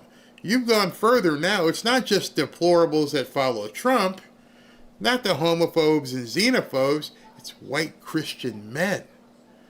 Now she has circled the problem for the libnuts. White Christian men who want to take everything back. You know, make it the Handmaid's Tale and all that kind of stuff. You white Christian men. Point of view, a certain ideology. It's just doing such damage to what we should be aiming for. And we were on the path toward that. I mean, imperfectly, lots of, you know, bumps along the way, but I agree with you. We were on the right trajectory. We might call the... Whoa. How were we on the right trajectory? Because white Christian men got in the way, but we were there. We were heading to where we wanted to be. We wanted boys playing girls' sports. We wanted people dressed in dog face. We wanted people getting babies removed. We wanted people not getting married, not having children. We wanted all that. You got in the way, you white Christian men. Because that's what she's saying. The ideals that they wanted was basically to do everything that was against the actual values of the white Christian man. And now, my gosh, what are we supposed to do if we can't, lop our junk off and become something we're not, or have 14 different partners and I don't even, how many, what are you talking about? The white Christian man got in the way. And so what happens when a white Christian man is in the way? Well, listen to this very closely. It's getting strike ready.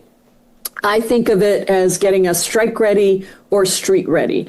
And part of that is understanding our own strength. And as we develop that strength, being able to assess our risk tolerance, because we know that risk tolerance increases as the severity of the situation increases and as our own understanding of what's happening increases. So overall, the more we understand what's effective, what the risks are, and who's ready to participate, the more impact we can have. But as somebody... And people want you to lay down your arms. They're doing risk assessments. They're figuring out, okay, what could happen if we do this? What's the outcome if we do that? And now, as long as we understand the risk assessment here, let's get ready to be street ready. Let's get out there and do it. So they're sitting back there planning. Okay, what if we take this? Yeah, what's the risk of? Yeah. All right, y'all ready? Go out there and do it. Meanwhile, the people here on our side of the aisle are like, we got to stop them. No, they're already executing. They're already doing what they got to do. They're already planning risk. When's the last time you've heard any Republican or even MAGA politicians sit back and go, all right, guys, we need to sit back and put our plan together and do a risk assessment. We need to know what's our rate of attrition. What happens if this happens? They're so far ahead of us. We're the ones sitting back and going, oh, that sucks, and oh, hope something happens. Did Tucker talk about something he shouldn't talk about? Did this person say something? Pam Bondi's not doing anything. And I'm like, your enemy's acting. Your enemy's already done risk assessments. Let that sink in. And if you don't know what the risk assessment is, that means we're going to take this action. What could possibly happen? And if it's okay or it's not that bad, do it. Pretty much like slide along on a roof, take a shot, and then take yourself out. What's the worst that could happen? Oh, they're going to bitch for a while and said there's some, markings on a cartridge. And then we're on to the next thing. That's a risk assessment. How bad will it be if this happens? So right now, I want you to do your own risk assessment. I want you to think of what happened today and do a risk assessment from a democratic perspective.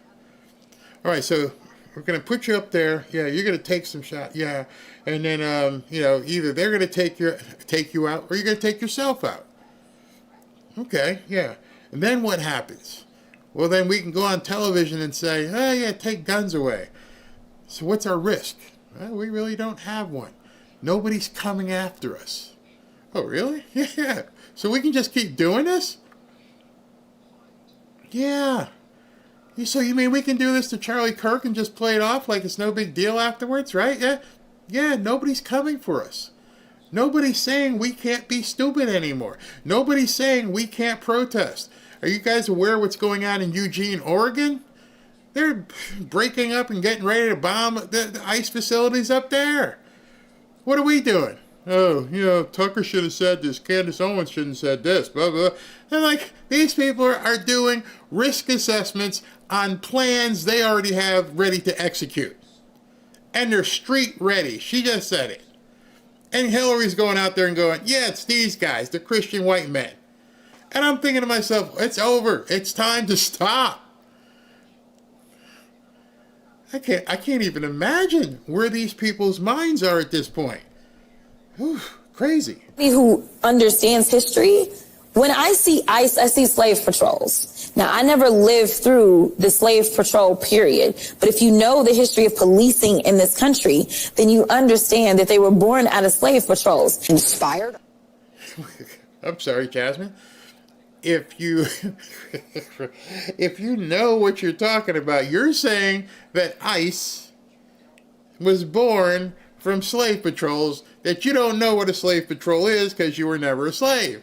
But ICE has to be like them. They're out there trying to find the slaves and bring them back. No, ICE is out there trying to find people who aren't supposed to be here and send them to wherever they're supposed to be. We're not trying to bring them back. We're not trying to collect the slave and saying, get back on the farm here and work for us. No, we're saying you can go do whatever you want. You just got to do it over there. Oh, now we got, Benny's reporting something. So now, this is from, wait a second. Let me download this video real quick. So I just, oh boy. This is big. Wait a second. Hold on. You guys are going to want to hear this. This is... Hold on. Same office is expected to charge Tish James, the New York Attorney General, with mortgage fraud. And of course, Donald Trump, we all saw it posted on Truth Social in recent days, exhorting his Attorney General to charge both of those people as soon as possible. But again, you know, this is, grand juries are secret. This is a fluid situation. It's also important to know, though, that the U.S. attorney, the Trump-appointed U.S. attorney in this office, Eric Siebert, was essentially forced out last week, in part because he was refusing to bring these cases. We're told that he was opposed to to prosecuting both James and Comey on these grounds, and he's out. All right, so we have that indictment ready to go down. That's the Tish James indictment. Hold on a second. Wow, this stuff is flying here. Hold on, I got another one for you. Let's go ahead and play this one. Three sources familiar tell MSNBC former FBI Director James Comey is expected to be indicted in the coming days. The full extent of the charges being prepared against Comey is unclear. Joining us now, MSNBC Justice and Intelligence correspondent Ken Delanian and MSNBC Senior Investigative Correspondent Carol Lenig. Chris O'Leary, Ashley Parker still with us. Carol, help us understand the reporting.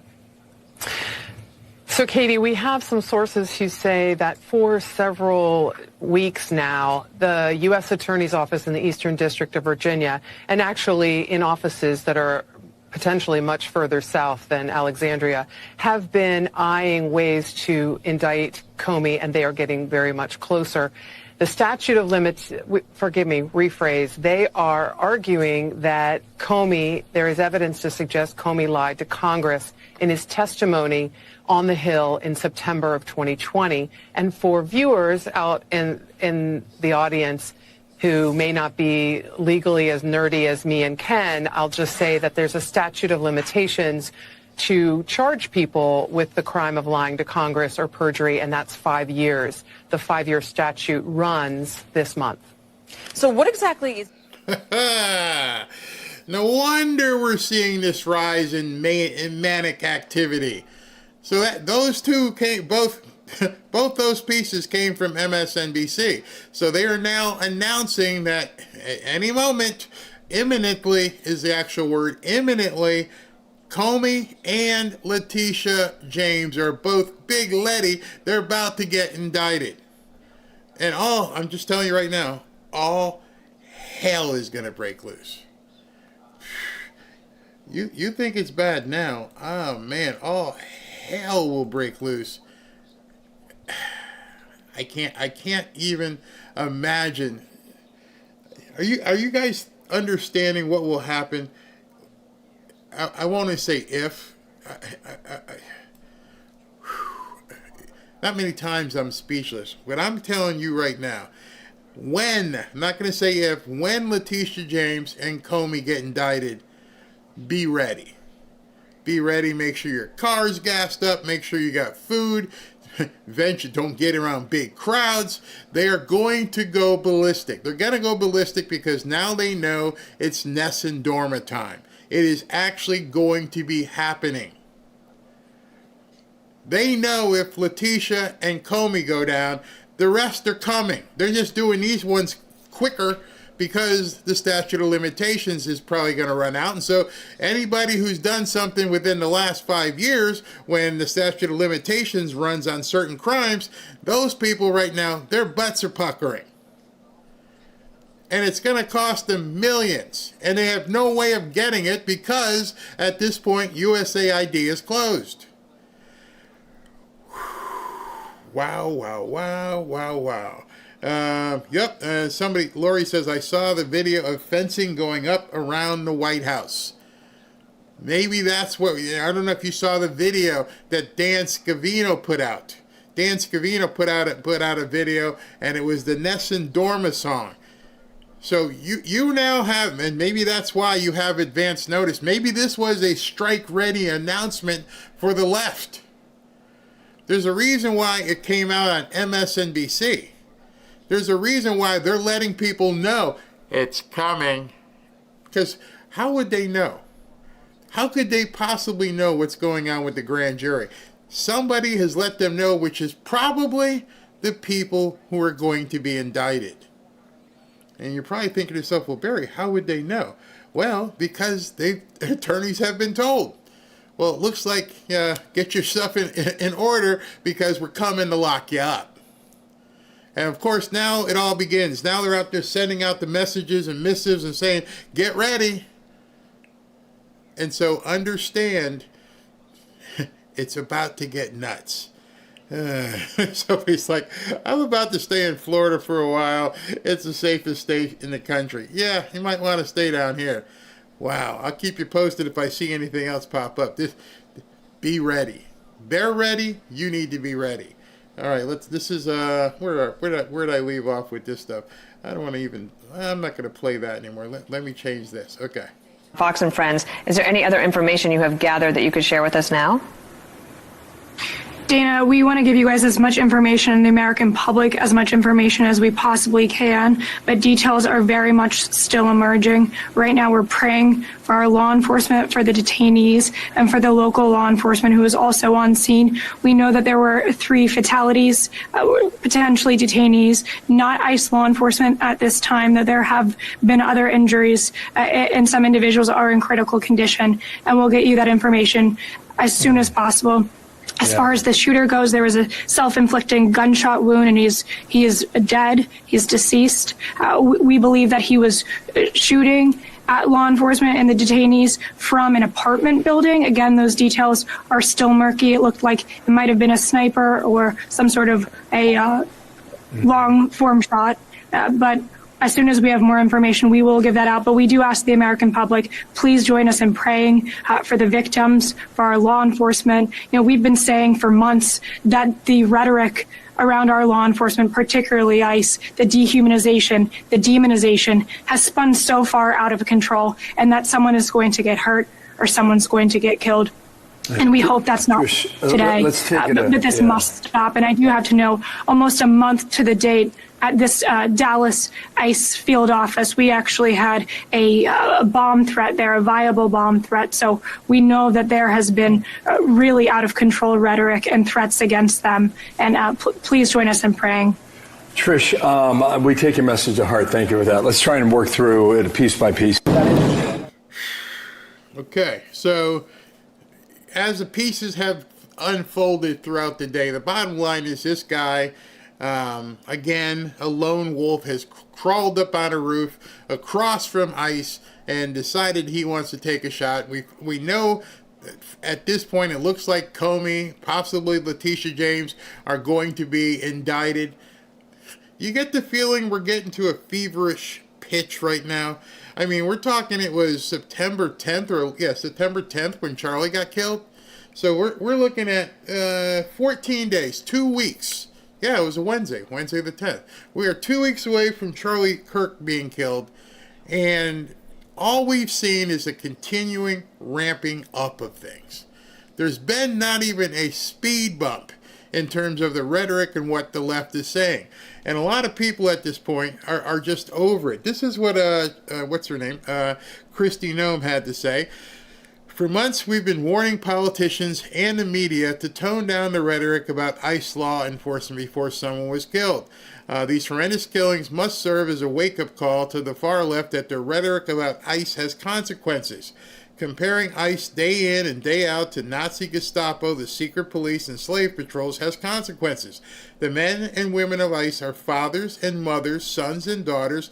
They get up every single morning to try and make our community safer. Like everyone else, we just want to go home to our families at night. The violence and dehumanization of these men and women who are simply enforcing the law must stop. We are praying for the victims and their families. Again, we keep seeing must stop. I'm not saying that's not what she needs to say. As a politician, that's exactly what she needs to say. It must stop. But now there has to be action behind must stop. We just can't hope it stops. Again, go back to your child. You got to stop that. Now. You got to stop that. No, I don't want to.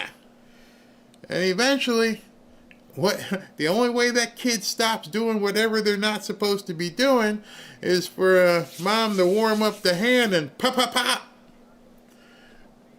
We need the spanking. We need the whooping at this point. We need somebody to step in and say, we're not going to allow this craziness anymore. Scream. They're going to scream anyway, so scream to your heart's content. Cry till you can't cry anymore. Stop saying it must stop and get out there and stop it. And if we're not ready, it's going to get even worse. You're going to see President Trump. Today's the 24th. Next Tuesday, Bibi Netanyahu is supposed to come here to the White House. President Trump has just posted something, so let me bring it to you. Things can go off the rails very quickly here. A real disgrace took place at the United Nations yesterday. Not one, not two, but three very sinister events. First, the escalator going up to the main speaking floor came to a screeching halt. It stopped on a dime. It's amazing that Melania and I didn't forward onto the sharp edges of these steel steps, face first. It was only that we were holding the handrail tightly or it would have been a disaster. This was absolutely sabotage, as noted by a days earlier post in the London Times that said UN workers joked about turning off an escalator. The people that did it should be arrested. Then, as I stood before a television crowd of millions of people all over the world and important leaders in the hall, my teleprompter didn't work. It was stone cold dark. I immediately thought to myself, wow, first the escalator event, and now a bad teleprompter. What kind of a place is this? I then proceeded to make a speech without a teleprompter, which kicked in about 15 minutes later. The good news is the speech has gotten fantastic reviews. Maybe they appreciated the fact that very few people could have done what I did. And third, after making the speech, I was told that the sound was completely off in the auditorium where the speech was made. That world leaders, unless they used the interpreter's earpieces, couldn't hear a thing. The first person I saw at the conclusion of the speech was Melania, who was sitting right up front and said, "How did I do?" And she said, "I couldn't hear a word you said." This wasn't a coincidence. This was triple saying, "I didn't know that. Did you know that? I didn't know they turned off the sound in the auditorium." This wasn't a coincidence. This was triple sabotage at the UN. They ought to be ashamed of themselves. I'm sending a copy of this letter to the Secretary General, and I demand an immediate investigation. No wonder the United Nations hasn't been able to do the job that they were put in existence to do. All security tapes at the escalator should be saved, especially the emergency stop button. The Secret Service is now involved. Thank you for your attention to this matter. Oh boy. Oh boy, oh boy, oh boy. I'd never go back there if I were him. I would just say to hell with it and not even bother going to the UN, kick him to the curb, and let's just be done with it. Wow. Absolutely wow. Hey, just wanted to tell you guys, if for those of you who are turning 65 soon, This is important. My Medicare advisors at Chapter are helping people cut through the Medicare mess and save thousands of dollars. I'm getting bombarded. Even though I've already turned 65, they still keep calling. I don't know how they get the number, and it's overwhelming. On top of that, I didn't know who to trust when I signed up. There are a lot of scams out there and selfish agents out there pushing us into plans that make them more money. And then all my worries went away when I spoke to my advisors at Chapter. These guys are the real deal. They start by understanding your needs. Then they compare every plan to find the one that saves you the most. On average, they save people $1,100. In addition to saving people money, if you're in a different position in life and you personally would like to have a better policy, a Cadillac, they'll do that for you as well. They're totally honest and independent, which can't be said about everyone in Medicare. With one short and simple phone call, you can feel confident in your Medicare coverage. There's no pressure, no nonsense, just clear, unbiased guidance, and it's completely free for the Fanfare audience. Don't take chances with your health or your wallet. Get your free, no obligation Medicare advice from my friends at Chapter. Call 475-328-3545 today. You won't regret it. In fact, most people who call Chapter wish they'd called them sooner. So again, as you see on the screen, go to 475-328-3545 or go to askchapter.org/Barry to book a one-on-one consultation with no charge and with no obligation. I will be back in 60 seconds.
Back to Fanfare with Barry Cunningham. This needs to stop. Violence is wrong. Politically motivated violence is wrong. It was 2 weeks ago today that we saw a political assassination in Utah that tore the heart out of much of this country. This is the third shooting in Texas directed at ICE or CBP. This must stop. To every politician who is using rhetoric, demonizing ICE and demonizing CBP, stop. To every politician demanding that ICE agents be doxxed and calling for people to go after their families, stop. This has very real consequences. Look, in America, we disagree. That's fine. That's the democratic process.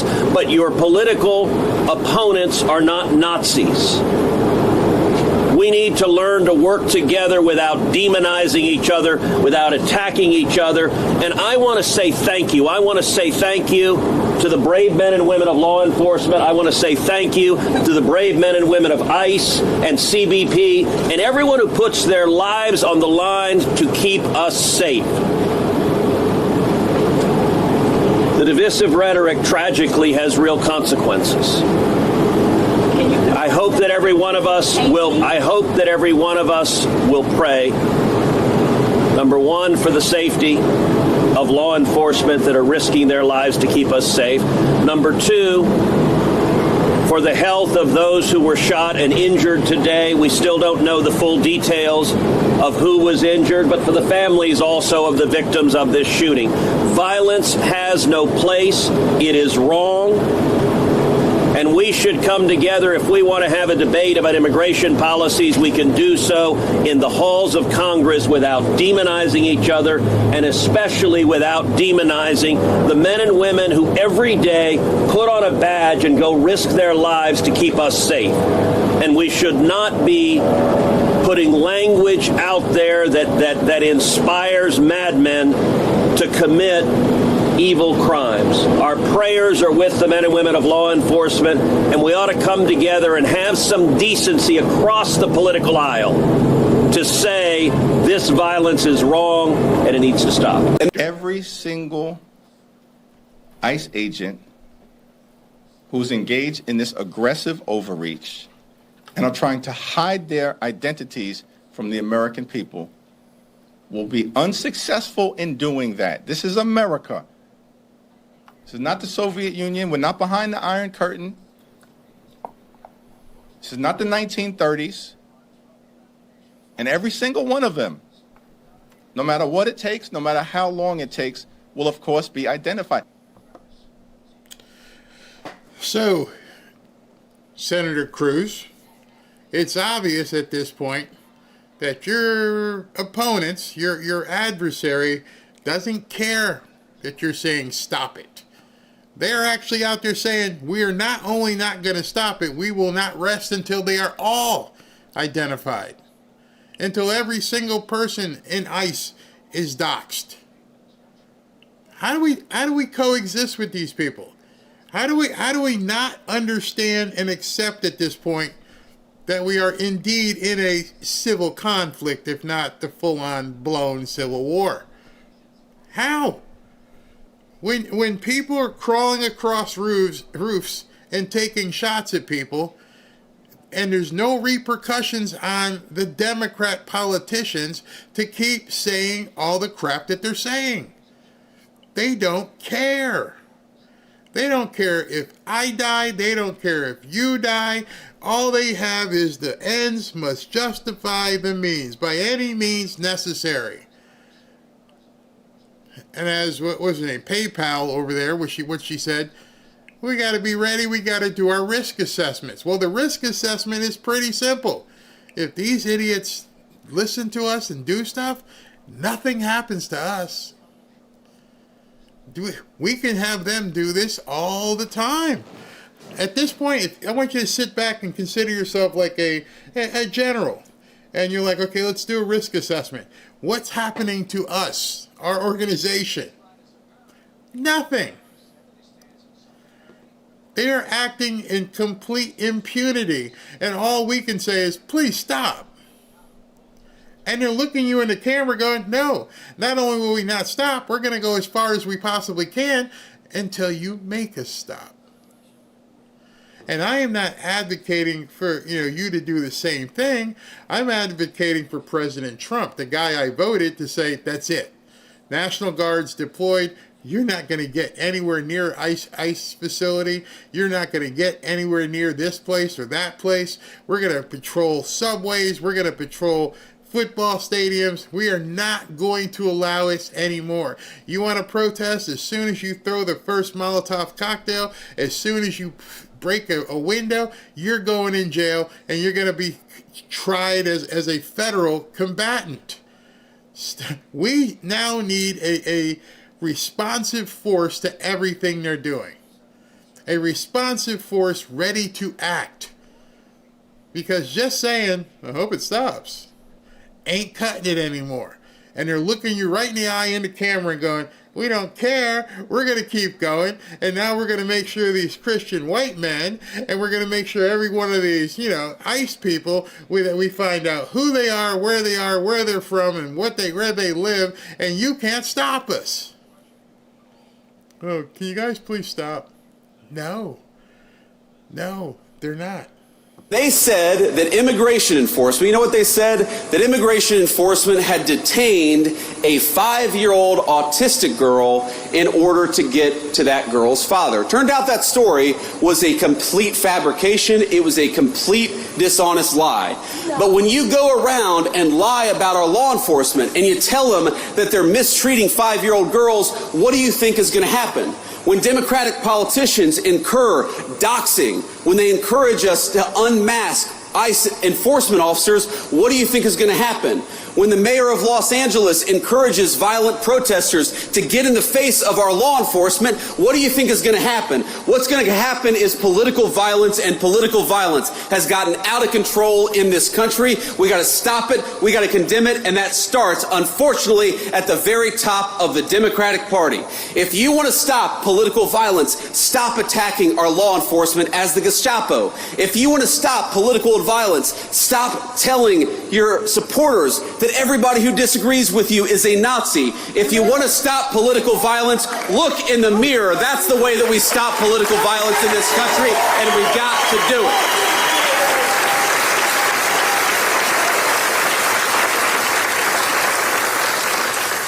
And while we're all mourning and rooting for and praying for everybody who was injured at that ICE facility, and as far as we know, it looks like some of the detainees, in other words, some of the potential illegal aliens, were some of those who were affected. Look, just because we don't support illegal aliens, we don't want them to be executed by violent assassins engaged in political violence either. So we're praying both for our ICE agents, but also for everybody who's affected by this terrible attack.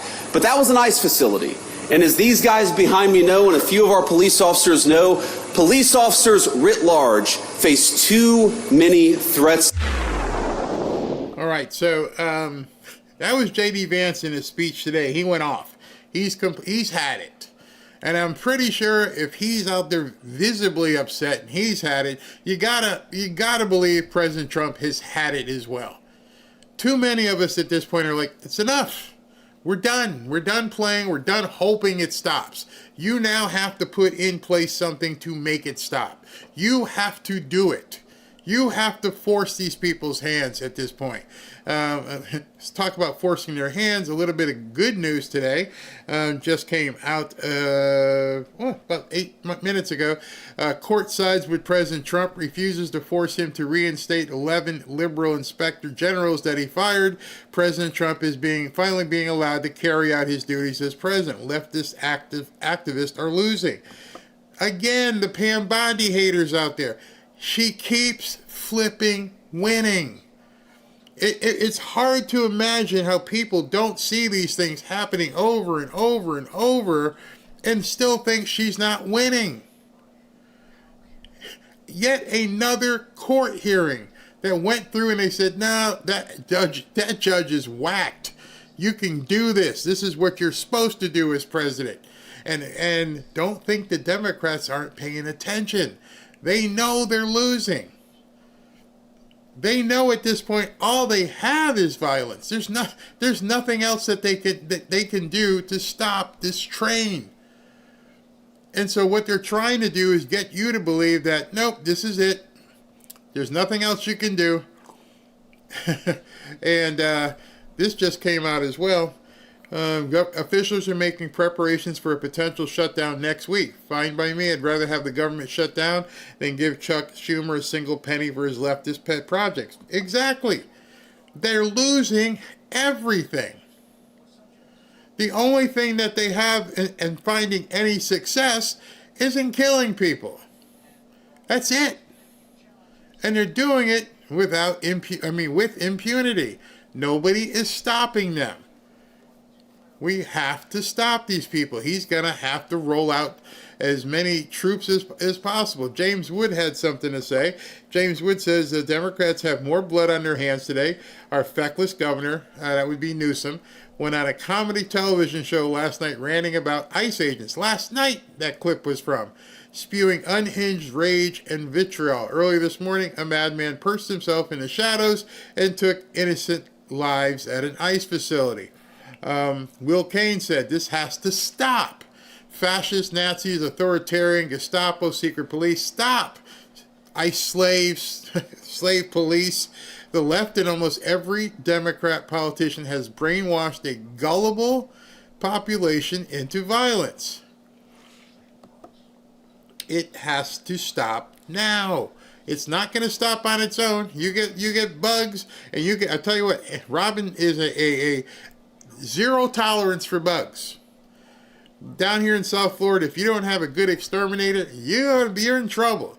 Between the water and the heat, you can see some serious buggage down here. And so if she sees a crawly walking across the room, you got to come to it. What do you got to do? I have to exterminate. I'm just going to use the word, but you call in to help. I don't want these bugs crawling around the house.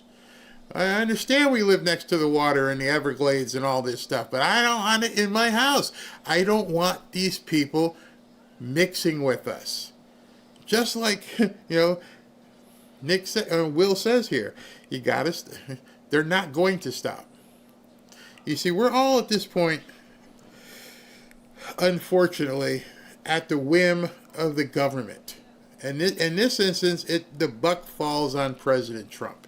We can't do it. We can't be vigilantes. We can't go out in the street and effect this justice.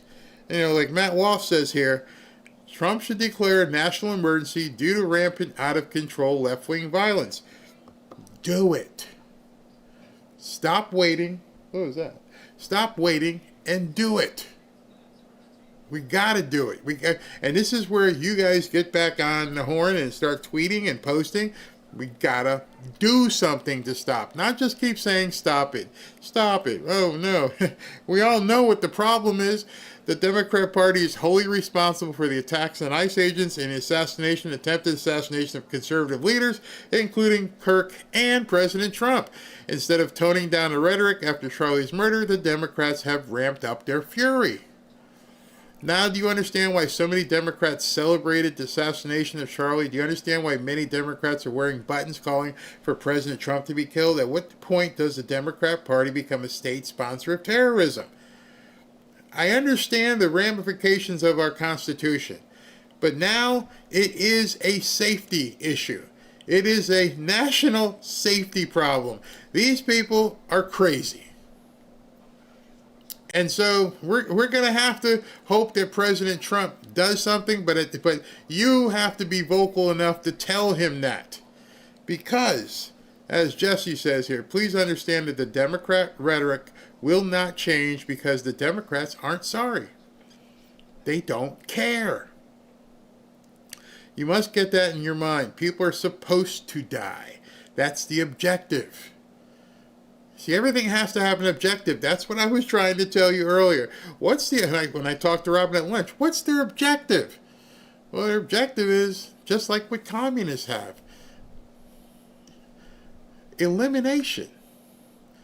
They are fighting a revolution and they believe it must be bloody. That's the end of the story right there. We are up against an adversary who thinks that this is acceptable, needed, going to happen, a culling, a reckoning. And so if we're not prepared to reckon back, we're prey. And so when people say disarming yourself at this point is just laying prone to them and saying, please walk on me, take what you want, make me eat bugs, I'll live in the pod, I'll own nothing and be happy. Is that what you want? I didn't go down to Miami today and sign away a big-ass mortgage to live in a pod and eat the bugs. I talk to people like Kevin who are extremely successful, and you keep hearing the same thing over and over, what you need to do to be successful, and then other people are like, I don't want to hear it. Well, you're not ready. You're not ready to understand the other side is going to do every single thing to put you in that pod, to take away your assets, to make you eat the bugs and live in the pod. You will own nothing and be happy. They've actually made videos. And somehow we have pacifistic people on our side who are just like, yeah, something's got to happen. No, you got to happen. You have to happen. And again, it's not about you doing the same thing. It's about you letting President Trump, forget the other people, they're done. They're the ones standing on the sideline too. You need to hit up Stephen Miller. You need to hit up J.D. Vance. You need to do everything to hit up the people who can actually affect change. Not these limp-wristed politicians. Should we do something? I don't know. My election's in 2026. Should I say this? No, I need someone who's going to stand up in front of a microphone like President Trump did and just let the UN know, F you. That's who we now have to jump and try to get as much communication to the top as possible. And that's where you come in. Forget all these little people. They're not going to do a thing. They're not going to help us. I am truly convinced at this point that these lower level politicians are not going to be there for us. It's going to be you and me contacting the big boys. I say hit Stephen Miller up. I think Stephen Miller is a good one. I say flood J.D. Vance. I say flood Caroline Leavitt. People who have direct access to the big, I won't say big guy because the other guy was a big guy, to the boss. You got to get a message to the boss. Let's go get that message to him. Dude, we're behind you. If you're listening, you're watching this thing on, we're behind you. Call out the troops. Do what you need to do. Stop this stuff in its tracks. We're done with it. I don't know how we're supposed to continue with that. Hey, let me, before I finish here, I got one more thing for you to read, and this is about the Patriot Addict. Where is that? Hold on. What did I do here? I thought it was here on the bottom. I guess I missed it. Wait 1 second. I got to find this, because if I don't find this, I can't do what I'm going to do. I guess I can't. Never mind. Wow, I'm pretty sure I had something scheduled to push the button for, and I must have hit delete instead, and it's not here. All right, so never mind. Well, I'll tell you anyway. I'll tell you anyway, because for some reason, you know what? I'm into this, so I'm going to have to do it the right way. Give me a second. I'll be right back. My fault. My bad. 1 second. Let me do this. Well, I cannot believe it. I'll be right back.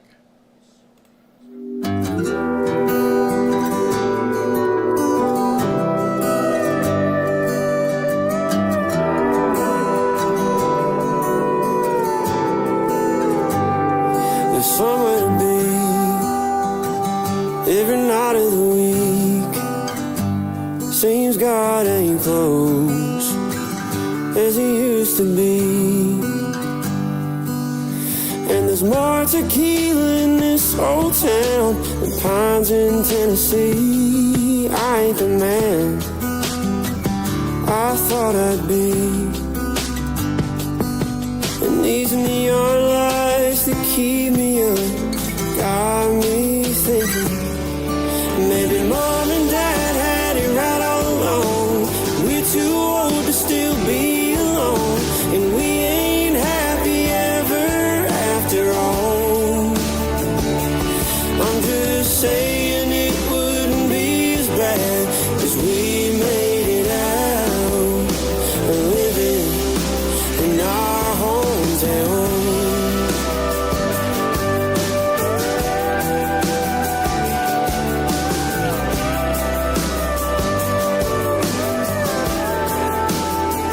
I miss the days that flowed like the Mississippi. You find a girl and get married before you're 20. But I've been running like a southbound train, as fast as a northern summer with no one to love. And it's making me wonder if maybe mom and dad had it right all along, and we're too old to still be alone, and we ain't happy ever after all. No, I'm just saying it wouldn't be as bad as we made it out, living in our hometown. so I'm back. My bad here. I should have had this ready. Sorry, but I didn't have all the stuff together when I started talking about it. So the berry pack is back. Okay, so here's what the berry pack is. It is this hat. You get this hat with the berry pack. You get the Trump flag, which you can be flying at tailgates right about now. Let me just make sure I got this right. This is the Trump flag. President Trump. You can put that on the back of your pickup truck or your van or something. So you just got to keep count here. So you get the hat, you get the flag, and now as it's getting cold up north, this is going to come in handy. Here we go. We got the Trump blanket, the Trump presidential blanket. So you get the hat, you get the blanket, you get the flag, you get the Trump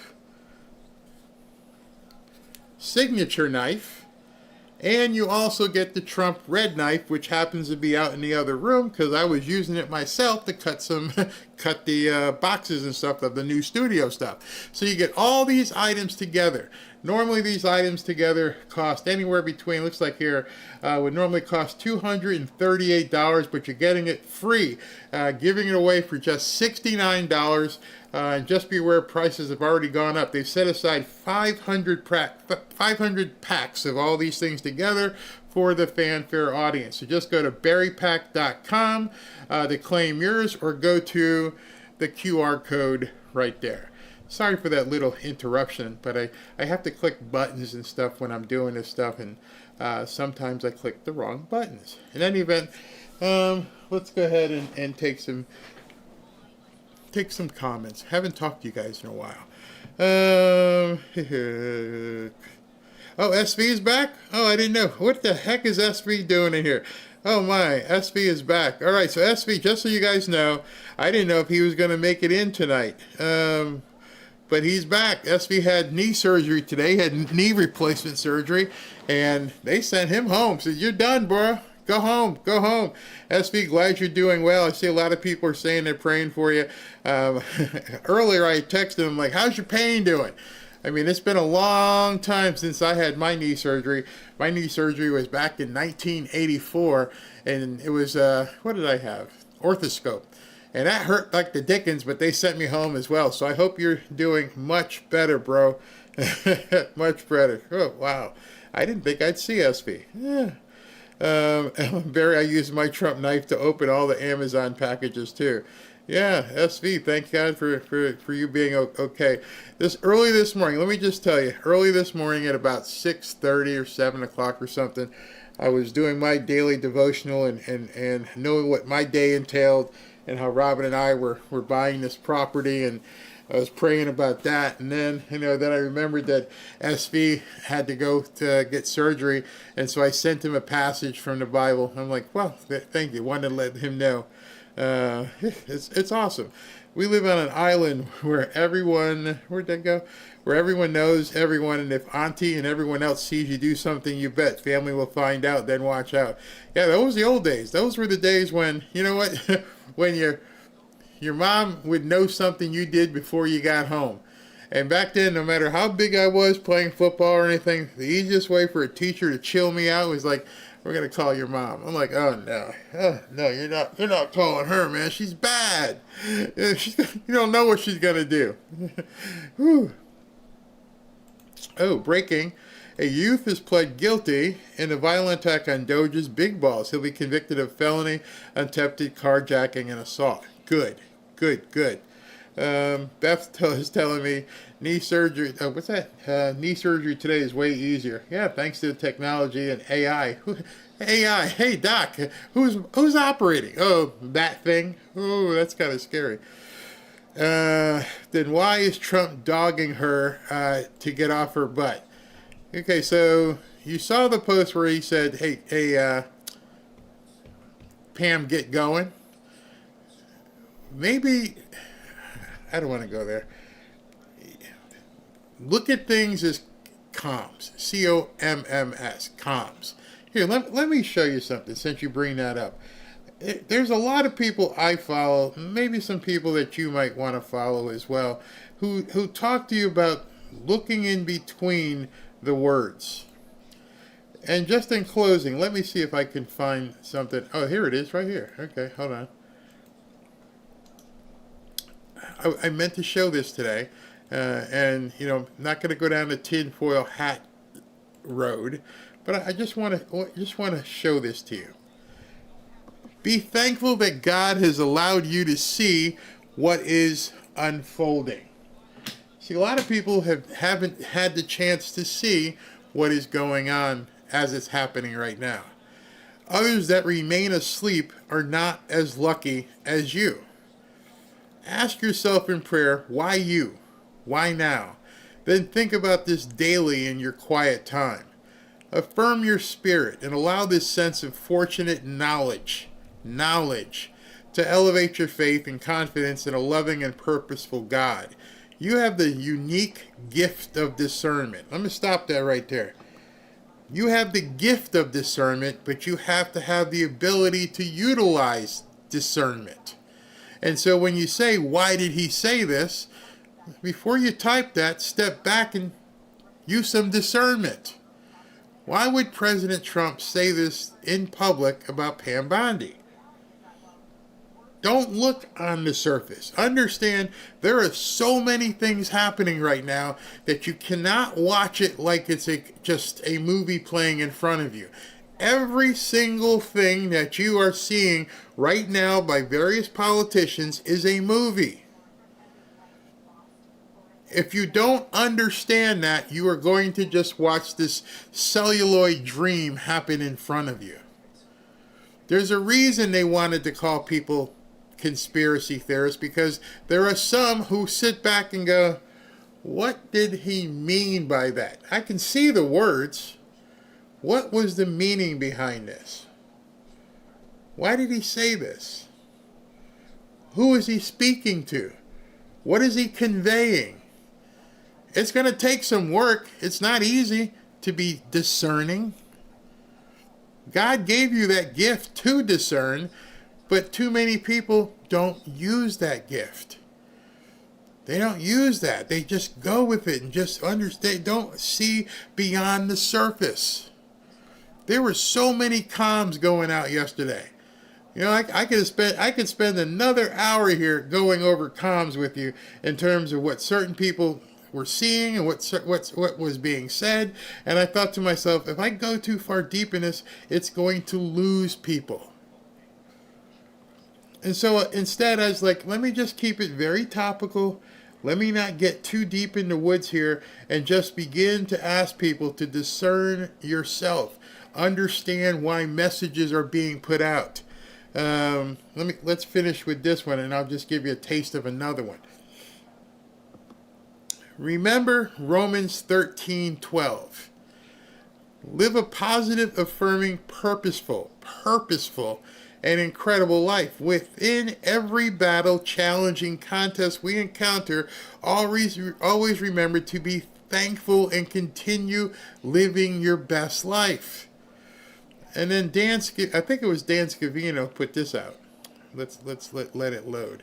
This is Dan Scavino. If you don't know who Dan Scavino is, go look it up. To our enemies, you have nothing to give, you have nothing to offer, you have nothing to share but bitterness. We have beauty, we have light, we have goodness, we have light. We have determination, we have vision, we have strength. We built the world that we inhabit now, generation by generation, and we will defend this world. We will defend goodness. We will defend light. We will defend virtue. You cannot terrify us. You cannot frighten us. You cannot threaten us, because we are on the side of goodness. We are on the side of God. Boy, you are seeing some messaging going out right now that you probably just would read on the surface and not really understand what you're seeing. I urge you at this point to please begin using some discernment, the best you possibly can, to see some of the stuff that's happening. Everything on both sides right now are comms. COMMS. People are putting stuff out. I put comms inside to do a search, and some of mine came up telling people, listen to this. let me see if I can find the one I was going to show you today. Wait a second. But there's so much happening. So much.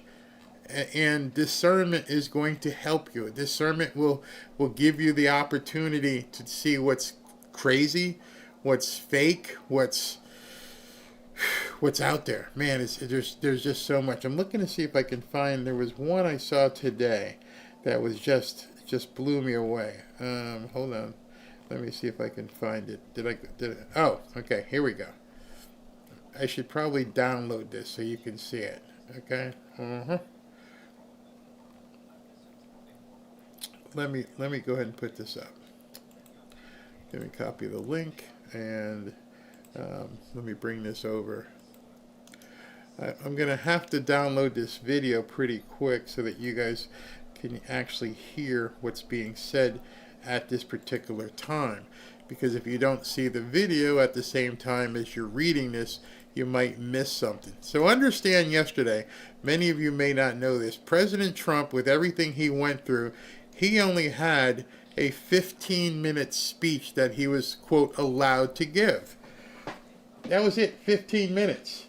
And the worst mistake they did was basically treat Donald Trump like he was Joe Biden. And a lot of people noticed just yesterday, and a lot of people didn't, obviously. And I'm going to play it for you. And hold on a second here. And I'm going to show you what was actually said along with it. All right, so wait one second. Where's that? Okay. Holy crap, if that's not a direct comm, I don't know what is. The National Guard, 1,717, dropped 22. Who controls the National Guard? Why was the National Guard recently activated in select cities within the United States? Can the NG work in coordination with the Marines? Do conditions need to be satisfied to authorize? Use your discernment. What former president used the military to save the Republic, and what occurred exactly? Biggest drop to ever be provided on polish, study, and prepare. The masses tend to panic in such situations. No war, no civil unrest. It was clean and swift. It's a lot there. So listen to what President Trump says here. Your wife can walk down the middle of the street with or without you. Nothing's going to happen. My people have done a fantastic job. And yes, I called in the National Guard. And the National Guard took care of business, and they weren't politically correct, but they took care of business. We got 1,700 career criminals out, brought them back to where they came from, the countries where they came from, or put them in jails. Washington, D.C. is now a totally safe city again, and I welcome you to come. In fact, we'll have dinner together at a local restaurant, and we'll be able to walk. We don't have to go by an armor-plated vehicle. So... Again, you have to use some discernment. Was he just being nice there, or was he telling everybody in that audience? Is that why they turned off the auditorium speakers? Were they afraid of people hearing what he was saying? As he kept talking to about the bombers. And I mean, he looked at these people. Iran was sitting right there. And he basically said, I got the best weapons. I can blow you people to smithereens. I did it once. And I'm thinking a lot of people didn't even hear it. Let me give you this one, too, to go along with it. I mean, some people can call me a kook. I don't really care. I just know I just listen to him. Hold on.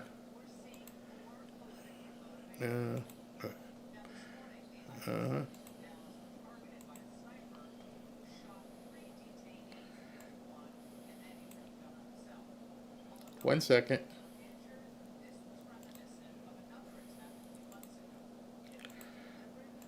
Hold on. Wait a minute. I'm trying to get this video where he's talking about the bombers. Hold on. One second. This is the one. All right. Hold on. All right. Hold on. I want you to hear this. Okay.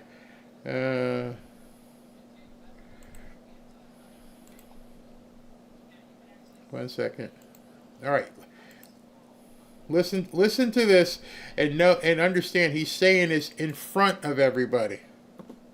Very sad to see.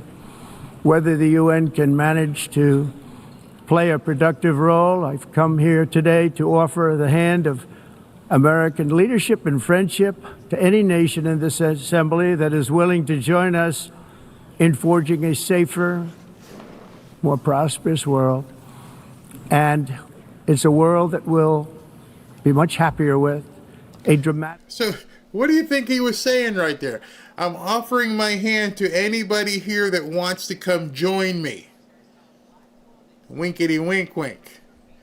We're going to be prosperous and safe. Winkety wink wink. Wait a minute. He's calling people to join the coalition he wants to form.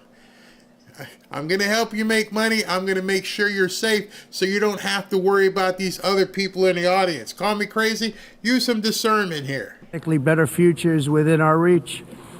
But to get there, we must reject the failed approaches of the past and work together to confront some of the greatest threats in history. Some of the greatest threats in history are sitting in that room. He's talking about that guy from Iran, this guy from this place, and this guy from this place. Remember, they were trying to put something forward where it was going to be this big pro-Hamas thing, where they were going to all come together and they were going to just make it basically that word that nobody wants to talk about, the one world order. And he's letting them know, yeah, we flew these bombers over there and we blew the hell out of those guys right in front of me. See, when they kept moving the picture and they showed, you realize he was talking to Iran, who was sitting in front of him.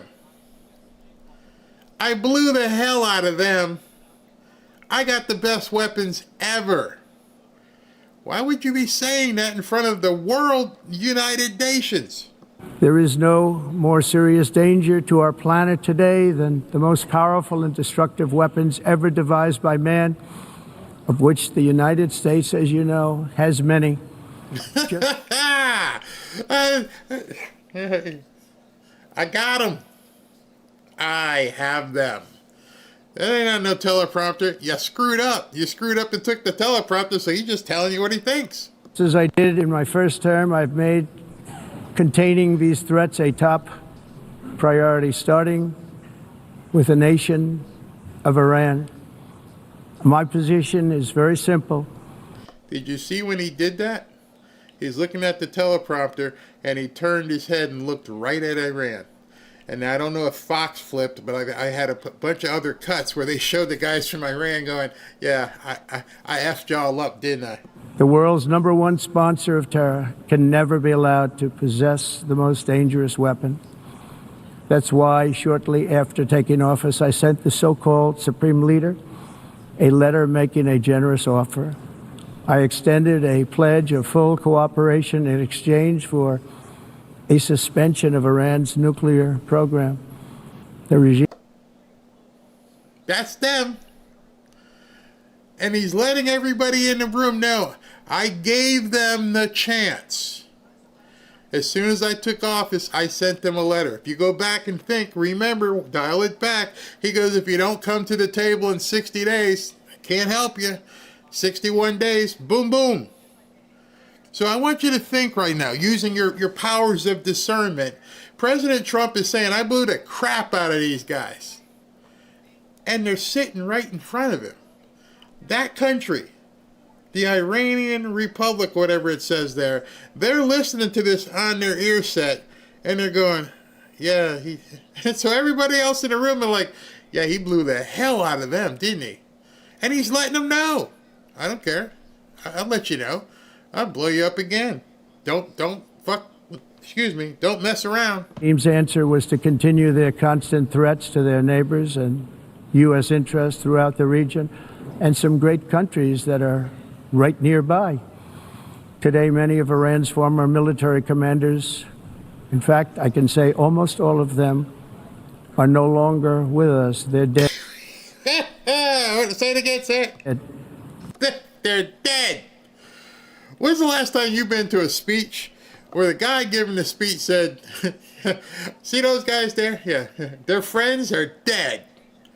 They messed around with the United States. You want to be like them? I'm coming for you. But you let me know. And of course, nobody in the news really said much about this. But he's looking right at them. I killed your leaders. Boom.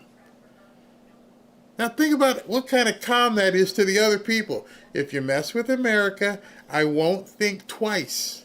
I got the best weapons. And ask those guys. Ask them what happened. All their other guys are gone. They're not here. They're dead. He actually said it like that. I want you to hear that again because that was just too funny. They're dead. I thought to myself, oh my gosh, this is some chilling stuff. Here, listen to how he just said. I won't stop it. And as he says, yeah, they effed around and now they're dead. Military commanders, in fact, I can say almost all of them are no longer with us. They're dead. And 3 months ago, in Operation Midnight Hammer, 7 American B-2 bombers dropped the 14 30,000-pound each bombs on Iran's key nuclear facilities, totally obliterating everything. Why is he saying this? Okay, now forget tinfoil hat. You got to put on your hat of discernment. What is he saying right to the faces of the people sitting in that audience? I got the best equipment. I'm not afraid to use it. And by the way, in case you didn't know, their buddies are dead. Goosebumpy. Man, maybe we shouldn't have messed with his teleprompter. Maybe whoever wrote his speech had a much nicer speech than him saying, you're dead. No other country on earth could have done what we did. No other country has the equipment to do what we did. We have the greatest weapons on earth. We hate to use them. But we did something that for 22 years people wanted to do. With Iran's nuclear enrichment capacity demolished. Okay, stop. Other presidents for 22 years have wanted to do it. Nobody did it. I did. You're looking at a man who has not one to give. And he's letting the world know, if you mess with my country, this is what's going to happen to you. I got the best weapons. I flew halfway around the world. Nobody knew we were coming. We blew up. We killed all your buddies. They're all dead. I did something that nobody else was willing to do. So what do you think I'm going to be willing to do next? Immediately brokered an end to the 12-day war, as it's called. And so when I'm talking to you about discernment, is you hear the speeches, you hear what people are saying, you hear what Hillary, Comey, they're all giving out comms. We don't know specifically who they're talking to, but they're not talking to us. That man's face, as he was looking at them, he's telling them something. And then you watch what Dan Scavino put out there, and you see what Stephen Miller puts out there, and you're like, what is going on here? Take your time, read, don't listen to kooks, listen for yourself, slow it down. Okay, what's he going to say here? Rewind that, hear it again, and understand what he's saying, and then understand who he's saying it to.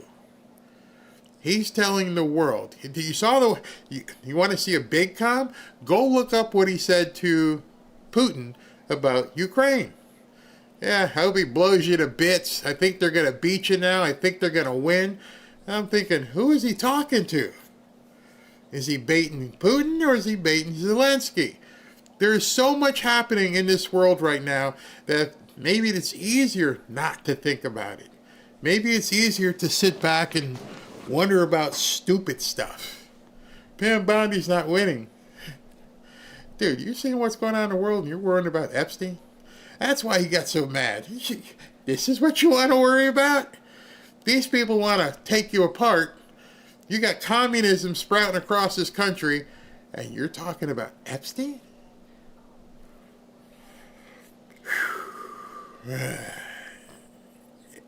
like Jeanette says, the signaling has begun. Indeed. I just listen. I listen to the words. I understand who he's talking to. And I think, why are you saying this in front of them? It was funny yesterday. We're like, oh my God, mic drop. And then I sat back afterwards and like, why is he telling them this? And why did he start off by saying, if you basically you want to live, come with me. I'll help you. I'll protect you. We'll be prosperous. We'll make some money. We'll be okay. The rest of you, you can be like their friends. Just watch the movie. Pay attention to what's going on, because this is getting really, really deep. And make sure with everything you put on the armor of God, because you're going to need it with everything we're seeing going on. I mean, I've got the news on right now, and I just see people talking so topical.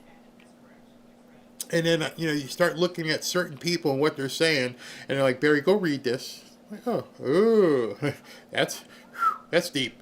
Hey, go read this guy. Oh, see if it makes sense? Oh, it makes sense. Whatever. All right, so I'm going to do super chats. I didn't know it was going to be a 3-hour show, but I was late today because I had to do some business. I love doing business. All right, guys, let's do this, and go ahead. All right. Barry, please extend our love to SV and tell him we miss him. He is here, or he was here. Maybe he got knocked out from the meds, but he was here. Chapo, Democrats are shutting the illegals because they feel like the dead vote is more of a guarantee than okay. Leaders, stop calling them Democrats. They are not. They are either commies, narco thugs, or Muslim extremists. I agree. Just another knucklehead. Tip jar censored so much for 1A, huh? Penny McCorder. Though it's against the law for illegals to vote, Democrats allowed by stopping voter ID, proof of citizenship, and mail-in voting. Yep, exactly. Nikki Esselman. I believe it's time for martial law. So I saw somebody in the chat who said, we don't want martial law because then they can take this away and take that away from us. There's conditions of martial law. Do you really think President Trump, come on, man. Do you really think President Trump would put in effect martial law and say, oh, by the way, take everybody's weapons? Come on. But Nikki, I agree with you. Gen V, companies that hire them don't realize that whenever they are saving in employee costs, they end up paying more in taxes for free health care. Exactly. Nikki again, Barry, I pray for protection over you, your family, and the mods. You don't back down and help us all to fight. May the Lord bless it and keep you. Thank you very, very much. Yeah, that's why moves are being made. Gen V, here's hoping our government can increase the cost, prison fines exponentially for those involved in financially supporting violence. California Dems have certainly done their part with legislation to stifle free speech. Agreed. I keep looking over because I'm waiting for the notice of Comey or Letitia James to go down. Nikki P. Hey Barry, what about investing in gold and silver coins? Would love to learn more about that. Coins rarely outpace their worth in metal value. You mean like these? These are gold and silver coins. Here's a silver one. And here's a gold one. Yep, they have that. You know what this thing is now worth? This thing here is probably like $400 now. It's amazing. Just that one little coin. I have to tell Robin, like, we have to keep it in these things because otherwise it'll look like a penny or something. It might get thrown out in the laundry. It's crazy. What are we doing now? I'm not going to touch that. Thank you, RF, but no, not going to go there. Leona Harris, thank you. Mama C, my family and I are traveling to Pennsylvania next week. Now I'm nervous. Just don't go into Kensington. Stay away from Kensington. Fume drummer, I'm going to pay for Tish James' defense because I live in New York and the governor set that fund up. I know, it was like $10 million she's taken from the constituents. Crazy. Tania, Barry, when dish rag face Hillary said white Christian men are the problem, what she really meant was all of us Christians are the problem. Yep, I agree. So true.